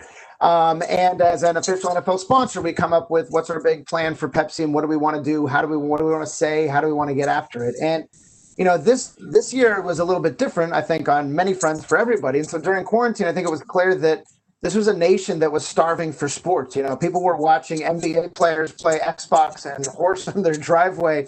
And so I think, by the time the fall came with football season, there's a lot of anticipation built up for really wanting to see that all. And so while there's a ton of uncertainty, and by the way, there still is now, even as they're in the season of fans in stadiums, schedules, can you go to a sports bar, all that kind of stuff. There was one thing that was that insight that we knew was really certain, is that people are going to be watching from home. Everyone's talking about the stadiums. Like, guess what? Over 90% of football fans watch from their home anyhow. And the great news for us is Pepsi's an endemic part of that at-home experience. People watching on their house with a Pepsi and a pizza, bag of chips. And so we built a whole campaign that plays upon this insight. We call it Made for Football Watching, and it shows fans in the creative showing the intensity of the at-home viewing occasion like a sports spot would for Gatorade or Nike or whatever. But we've created a lot of really fun, creative new ways for fans to celebrate at home, playing on that tension. So as you were saying, football's such an emotional sport where people have these deep-rooted traditions with their family that were absolutely disrupted by the pandemic for the in-stadium experience. And so one thing we did was we created a tailgate in a box for people who are missing the pregame ritual, where we literally made a wooden crate with a grill and screens and sound system that fans could win. And we even took a New York Jets fan and paved 1,000 square feet of parking lot asphalt over it, and recreated an authentic stadium tailgate experience on their front lawn with an end zone and everything. All the way to, in Pittsburgh, we found these season ticket holders, a dad and his son have been going to Steelers games together. This guy's been going for over 50 years. And as a family was such a big part of their tradition, they were unable to go this year due to some health restrictions. He's high risk because he just got over cancer. And so we partnered with the Steelers to actually remove their 2 season ticket holder seats from the stadium, literally from Heinz Field, bring them to their house and install them in their living room and have a really emotive story we told there. And there's been a number of different things like that we've been able to do team to team and different consumers that have continued to engage with fans real time throughout the season, to really help them level up this idea of fandom at home and then try and bring some normalcy to this very, different football season everyone's going through. And if anyone has not seen that, some of that short form creative, they should check it out. It's great. Oh, yeah, there are a lot of brands struggling right now, with how to be there for their consumers. And I just think, just a kudos to you for being so committed and so consumer first when it really matters. And go back to even, 6 months ago. Right now we're talking about sports. Go back to the beginning, when you literally had to go dark. You decided to go dark, change up your creative. What did you do? What did you and your team do kind of as we entered these unprecedented times? I just think some of the agility around did this summer as well. Yeah, no, I think it's a great question. And I think, listen, every company and brand out there has had to do something a little bit differently this year and pivot a little bit. But I think the key skill I've been trying to reinforce with my team is this notion of agility, which, if back to being culture led, culture changes so quickly these days that you can't get caught flat footed, So no matter what comes our way, we're ready to adapt and move quickly. And it's been a muscle we've really started to build and build out a lot more this year. And so, initially this was a little tough to swallow. We started 2020 really strong as a brand. We just launched our new campaign, That's What I Like. We had a big push on Pepsi Zero Sugar at the Super Bowl. Talked about the Pepsi Super Bowl halftime show with Jayla and Shakira. So we had a ton of momentum. When the pandemic hit, we had to quickly make the call to go dark because it was the right thing to do. We wanted to be empathetic with what people were going through, and we had to rethink. Okay, well, we had a whole year's worth of plans, including some really fun, awesome summer plans, some really great stuff on our flavors we were about to do that was really disruptive. And we had to just pull the plug on a lot of it and had to figure out, okay, what's the new way we can add value to people's lives with what they were experiencing. And so we had to really determine, what was the role of our brand. And so what we do well at Pepsi is drive awareness and scale. And so maybe we could help with key messaging, getting the word out about social distancing, things like that. And we also feel like we could help people feel better connected through music, given how isolated people were feeling in the lockdown. And so we scrapped our summer plans and we quickly, mobilized all of our team to think about what we could do next. And what we found a partner in Global Citizen and Lady Gaga, and we worked with them to create this thing called One World Together at Home, which was a massive cross network TV online concert that spanned the world. It was on CBS Viacom as well, but it was all the biggest acts in music: Elton John, Billie Eilish, Rolling Stones, Taylor Swift, etc. But we pulled this thing together with them and a number of other folks in a matter of weeks. Where literally our team quickly, developed the logo, created marketing materials, media buys to get the word out, partnered just across the board. And And it was really at a time when people needed entertainment more than ever. And so it was a great way to kind of bridge our heritage in music as a brand to help people connect and do some good in the process. And so, we have lots of stories like that that have happened even after that, as we started to really prove out, you know what, we can move a lot quicker than we think. And we've done a lot of things as even the cultural vibe has changed the course of the summer all the way to now football season, and it's continuing to. I think that's the headline, is agility is so necessary nowadays because you don't know what the world's going to look like tomorrow. And when you think of the normal insights to briefing to creative, execution timeline, it's a matter of months and months and months. And so you need to make sure you're ready for anything as you get into it, which is what our team's been doing. Yeah, and you've been doing it very well. And I think that, happy to support and give a spotlight to that as you go along.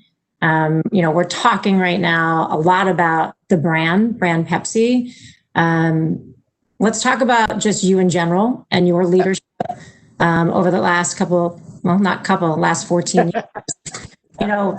We've talked about how our brands have a lot in common. I think our companies have a lot in common in terms of leadership.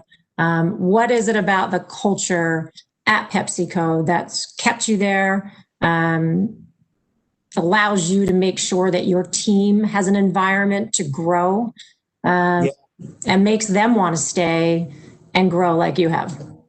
Yeah, well, first of all, I think at PepsiCo overall, it's always about the people. Like, I feel like the people, and you've had the pleasure of meeting a number of my peers and colleagues over the years, and just great quality people. But I'd say aside from that, for me, the reason I've been here for so long, it's, every time you say I've been here for 14 years, I'm like, man, I sound like a dinosaur. But it's one of those things where, I've actually been fortunate to have the opportunity to have a variety of different roles, and all of them have been very different from one another. And that's actually one of the big motivators for me, is I have this belief that if you aren't learning, you're dying. And every role I've taken on, from starting new water brands, turning around a big brand like Pepsi, working on, food service or a number of these other areas of the business, has always been just an additive skill and trying to get something else and learn. And I always try with every new role to better myself and my, whether it's just from a marketing acumen all the way to leadership, acumen. And as a leader, I'm somebody who I like to bring a level of authenticity and realness into the team environment, which I think works well now that we're starting to see everyone's kids and dogs and workspaces in our day-to-day work meetings, and so that plays nicely into that. But also, I'm a huge proponent of diversity and divergent thinking within teams. And that's where creativity is born from, different perspectives, thinking of new things. And I've always been a big believer of bringing your whole self to work. Case in point, I'm wearing my Lakers sweatshirt right now. But I think it's important for people to feel comfortable at work with what they're doing. They're spending so much time at work with these people, to make sure you're connecting in the right ways and feel authentically like you can bring your whole self there. And so I also think that's really helped us through this past year to have a lot of those difficult conversations around the role of race in the workplace and then culture. And it's all just brought all of us closer together. And then the other thing I think that's really kind of key there is PepsiCo's been a place where, we can constantly be on this quest for creative excellence. They value the big idea and really disruptive thinking, which is I love kind of creating and doing and coming up with new things and pushing my teams and agencies and each other to get better. And I feel like we're always pushing each other to get better. And we use this mantra, within our team, that the best ideas often start with no, which again, as a big company, we hear that a lot from our legal team, from our cross-functional partners, from, oh, that's too crazy, or oh, that timeline. And so obviously you got to have the right balance, ebb and flow of how you do those sort of things. But it's a great way for us to kind of appropriately fight for the right ideas and continue to push forward, creative excellence with everything going on. So but all that stuff, it's just been such an honor to lead such an incredible team of people. And we've really become much closer over the last handful of months because of everything going on, which has been great.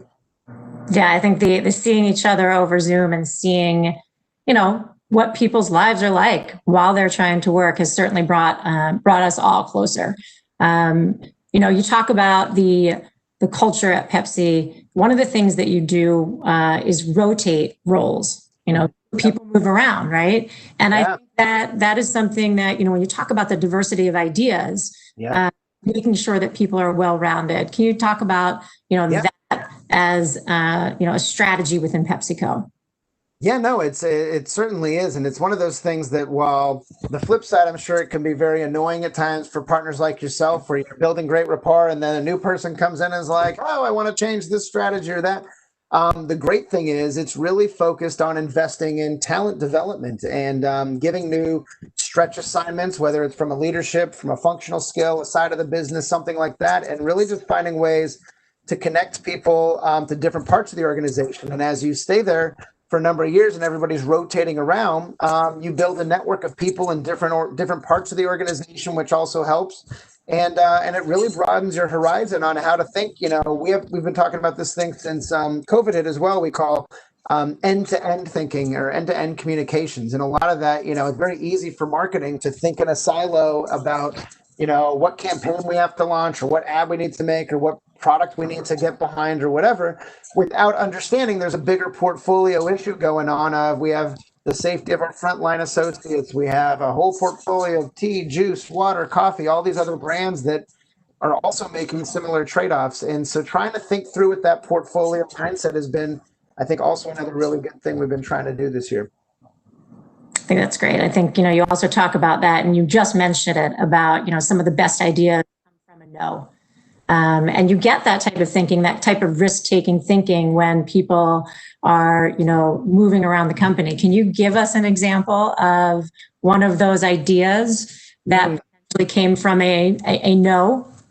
I mean, a lot of them. The more interesting ones were the ones that didn't come about, just to be honest. And that's where probably the real good storytelling is. But no, there's always some fun. I remember this idea, I referenced it earlier, this thing called the Cola Truce that we did down in Atlanta. I didn't tell what we actually did, but basically at the World of Coke, they got this statue of their founder out front, holding a can of Coke to everybody who comes by. And when we had launched all this out of home, we'd gotten a lot of negative reactions online from people in Atlanta being like, oh my God, we're being taken over by Pepsi. It's such a Coke town. They were like, on pins and needles. So we wanted to let people know we were cool. We weren't looking to cause anything. And so we wanted to do this thing we called the Cola Truce, where we built a statue of our founder to come in and do a cheers with their founder and post it online with the hashtag Cola Truce, where people could, if they posted people cheersing a Coke and a Pepsi, we donate meals for every time somebody would do that to the local city of Atlanta, to the local United Way, which sounds like a simple enough concept. But as you quickly got into it from, where does the law start and stop around trespassing? What permissions do we need? How do we build a statue of somebody's likeness? You can go very quickly from a really interesting idea to a whole bunch of just hoops to jump through, risk profiles, how and then. And so a lot of it, this is just one very narrow example that was a quick 2-week turnaround kind of thing. But we have a lot of ideas, big campaigns, as you get into the copywriting, as you get into whatever, there's always somebody, especially in a big company, with the best intent, whether it's our legal team, our R&D team, our supply chain team, that is trying to protect the broader enterprise. And you don't want to do something that's going to risk everything. Because again, we do have this big portfolio of brands with the name on the door, a lot of eyeballs on it.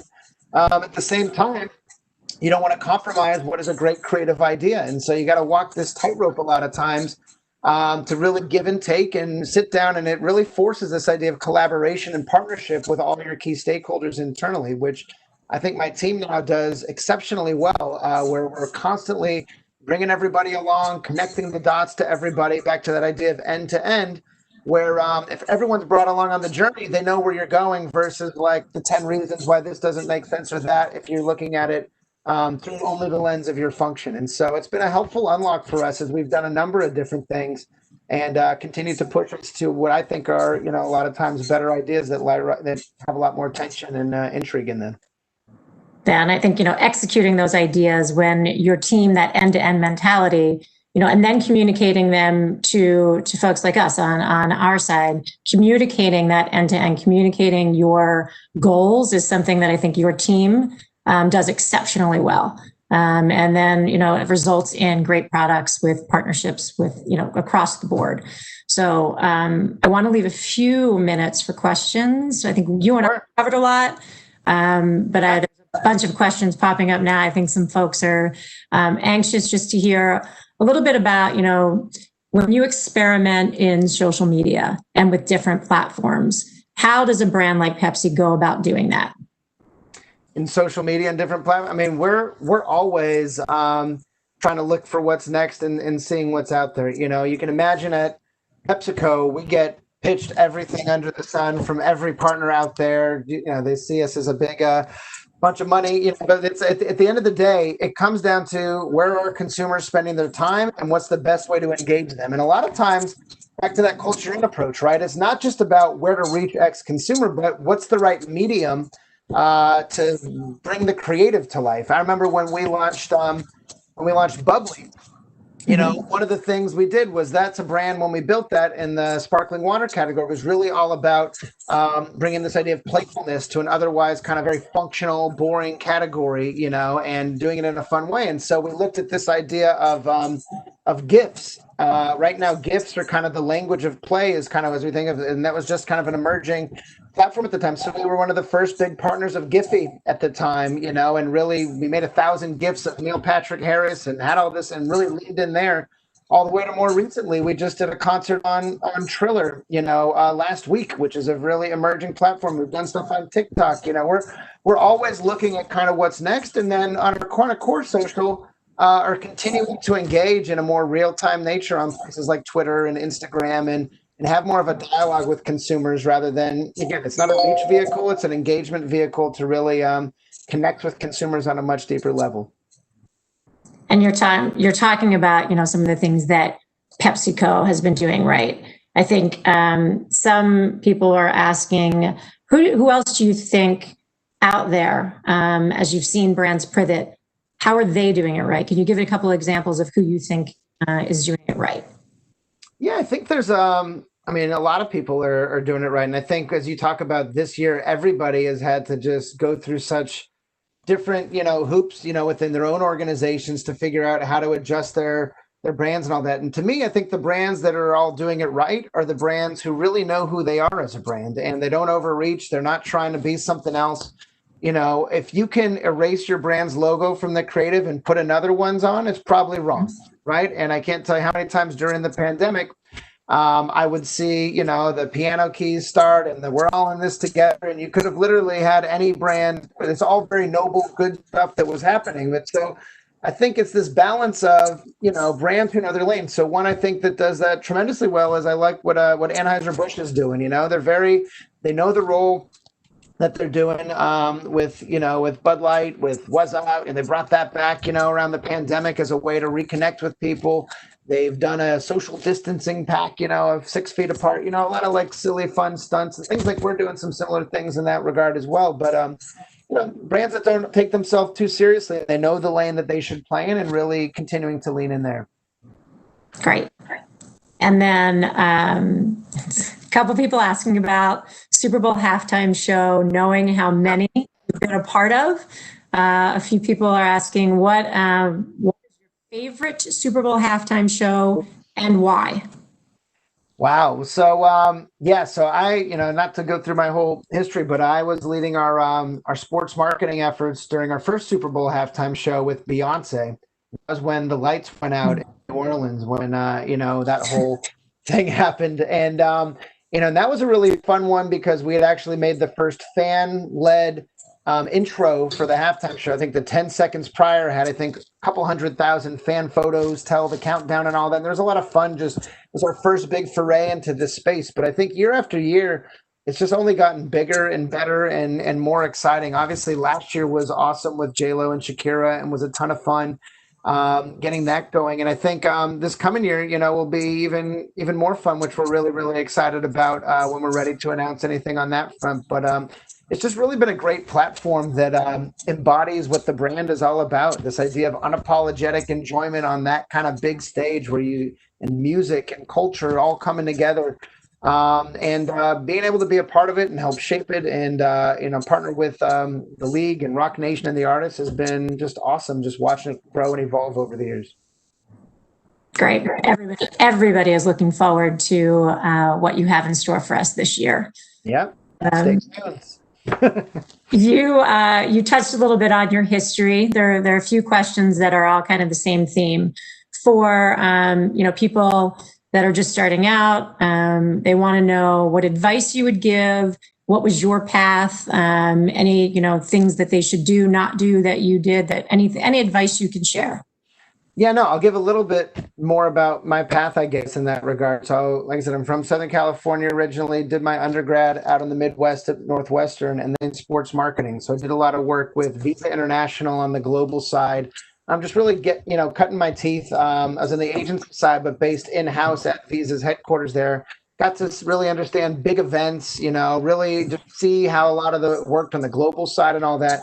Came out east for business school at Yale, and that's where I found Pepsi and have been ever since. And I've had a variety of different roles, from branded entertainment to energy, sports marketing, Mountain Dew, innovation, insights, all of that kind of stuff. And I think at the end of the day, one of the things that I think has really helped me over the years is this idea of anytime you're in a new role, someone's going to come to you and say, here's the role, here's the job description, here's what you need to do. And I think try to, it almost gets back to this idea of being consumer-led, like try to see the role as it is, not as it's being told to you, right? And so there's also sometimes opportunities around the edge that can be a little bit broader or more interesting to kind of bring into that role that might not be a part of the brief you're getting. And so continuing to push and look for those opportunities.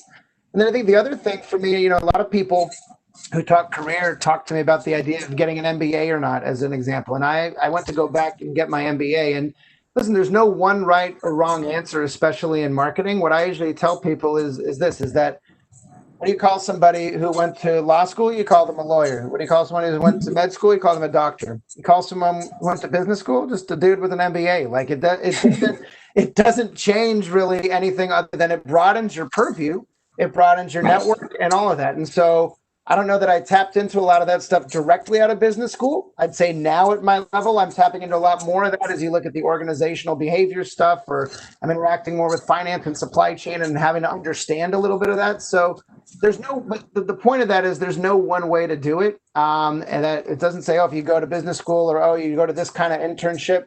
It really comes down to how you approach your role and how you approach your job, and trying to, continuing to push and speak up when you're at a more junior level. I can't tell you how much I love when the junior folks on our team are weighing in and voicing their opinion fearlessly in meetings and just making themselves heard. So I would just continue to do that and take each role by the horns. You actually just reminded me of a story about making yourself heard or noticed when you were an intern. I think that you look. I love that there's a great story there that I just think you have to make yourself known and heard, and similar to when how you first met Indra, you have to put yourself out there. Yeah, I'll give you those two beats. So when I first when I was at business school at Yale, Indra was speaking on campus because she had gone there and she was one of the keynote speakers, and I went up to her after the thing and just said, hey, do you guys recruit interns? And she turned to Dave Berwick at the time with the CMO. She's like, I don't know, do we? And he said, yep. And it turned out they didn't, but they just started to at that point. So I got to interview and luckily got the job. But then even in my internship, we had this tradition at the time called the Pepsi Summer Intern Bash. And every year they would make the interns do some fun, silly, thing with each other in front of the whole company. And so the year that I was an intern, we did a 1980s fashion show, and everybody someone came out dressed like Madonna, someone was Don Johnson, Miami Vice. So for some reason, I thought it was a good idea to do Tom Cruise in Risky Business. For anyone who hasn't seen that movie, the same reason, a white button-down shirt and his underwear and socks and nothing else, and lip syncing this song, Old Time Rock and Roll. So I did that in front of the entire company, and got hired shortly after that. So I don't know if it was correlated, but it was definitely a memorable moment and got a lot of buzz over the summer and was just fun. And again, me authentically being, I'm a bit of a goofball and silly person as well. So it was just a fun thing. But obviously I would say be appropriate if you are going to do anything like that. Don't take that literally as something you should be doing. No, exactly. There's a difference. And being, to your leadership style, that passionate with purpose. Yeah. I think that's a thread that, again, I relate to, and I've seen it woven through everything that you do, from external leadership to internal leadership. This is a great place to, wrap it up and just thank you. I mean, this has been, again, you and I joked earlier about, it took us, 14 years to have a conversation like this. So thanks for coming. Thanks for sharing that challenger mindset. I think it's important, the culture in and brand out approach. It's just great to see a leader and a company getting it right. And we'll be watching over the next couple of weeks and certainly supporting what you're doing and really looking forward to what you have coming up for us next. Thanks so much, Karen. And again, appreciate the opportunity to chat with you, and always love it. So appreciate it. Great. All right. So I think we were closing out the day. Is that the day? Do we just peace out? We're good for the day now? Everyone's done? Or is there is David going to come back and wrap it up? I don't know. I don't know. I don't know, but I guess if you're watching, you're free to close your browser now, and maybe we should do the same. Okay, great. Awesome All right. job. Take it easy. All right. See ya. Bye, everyone.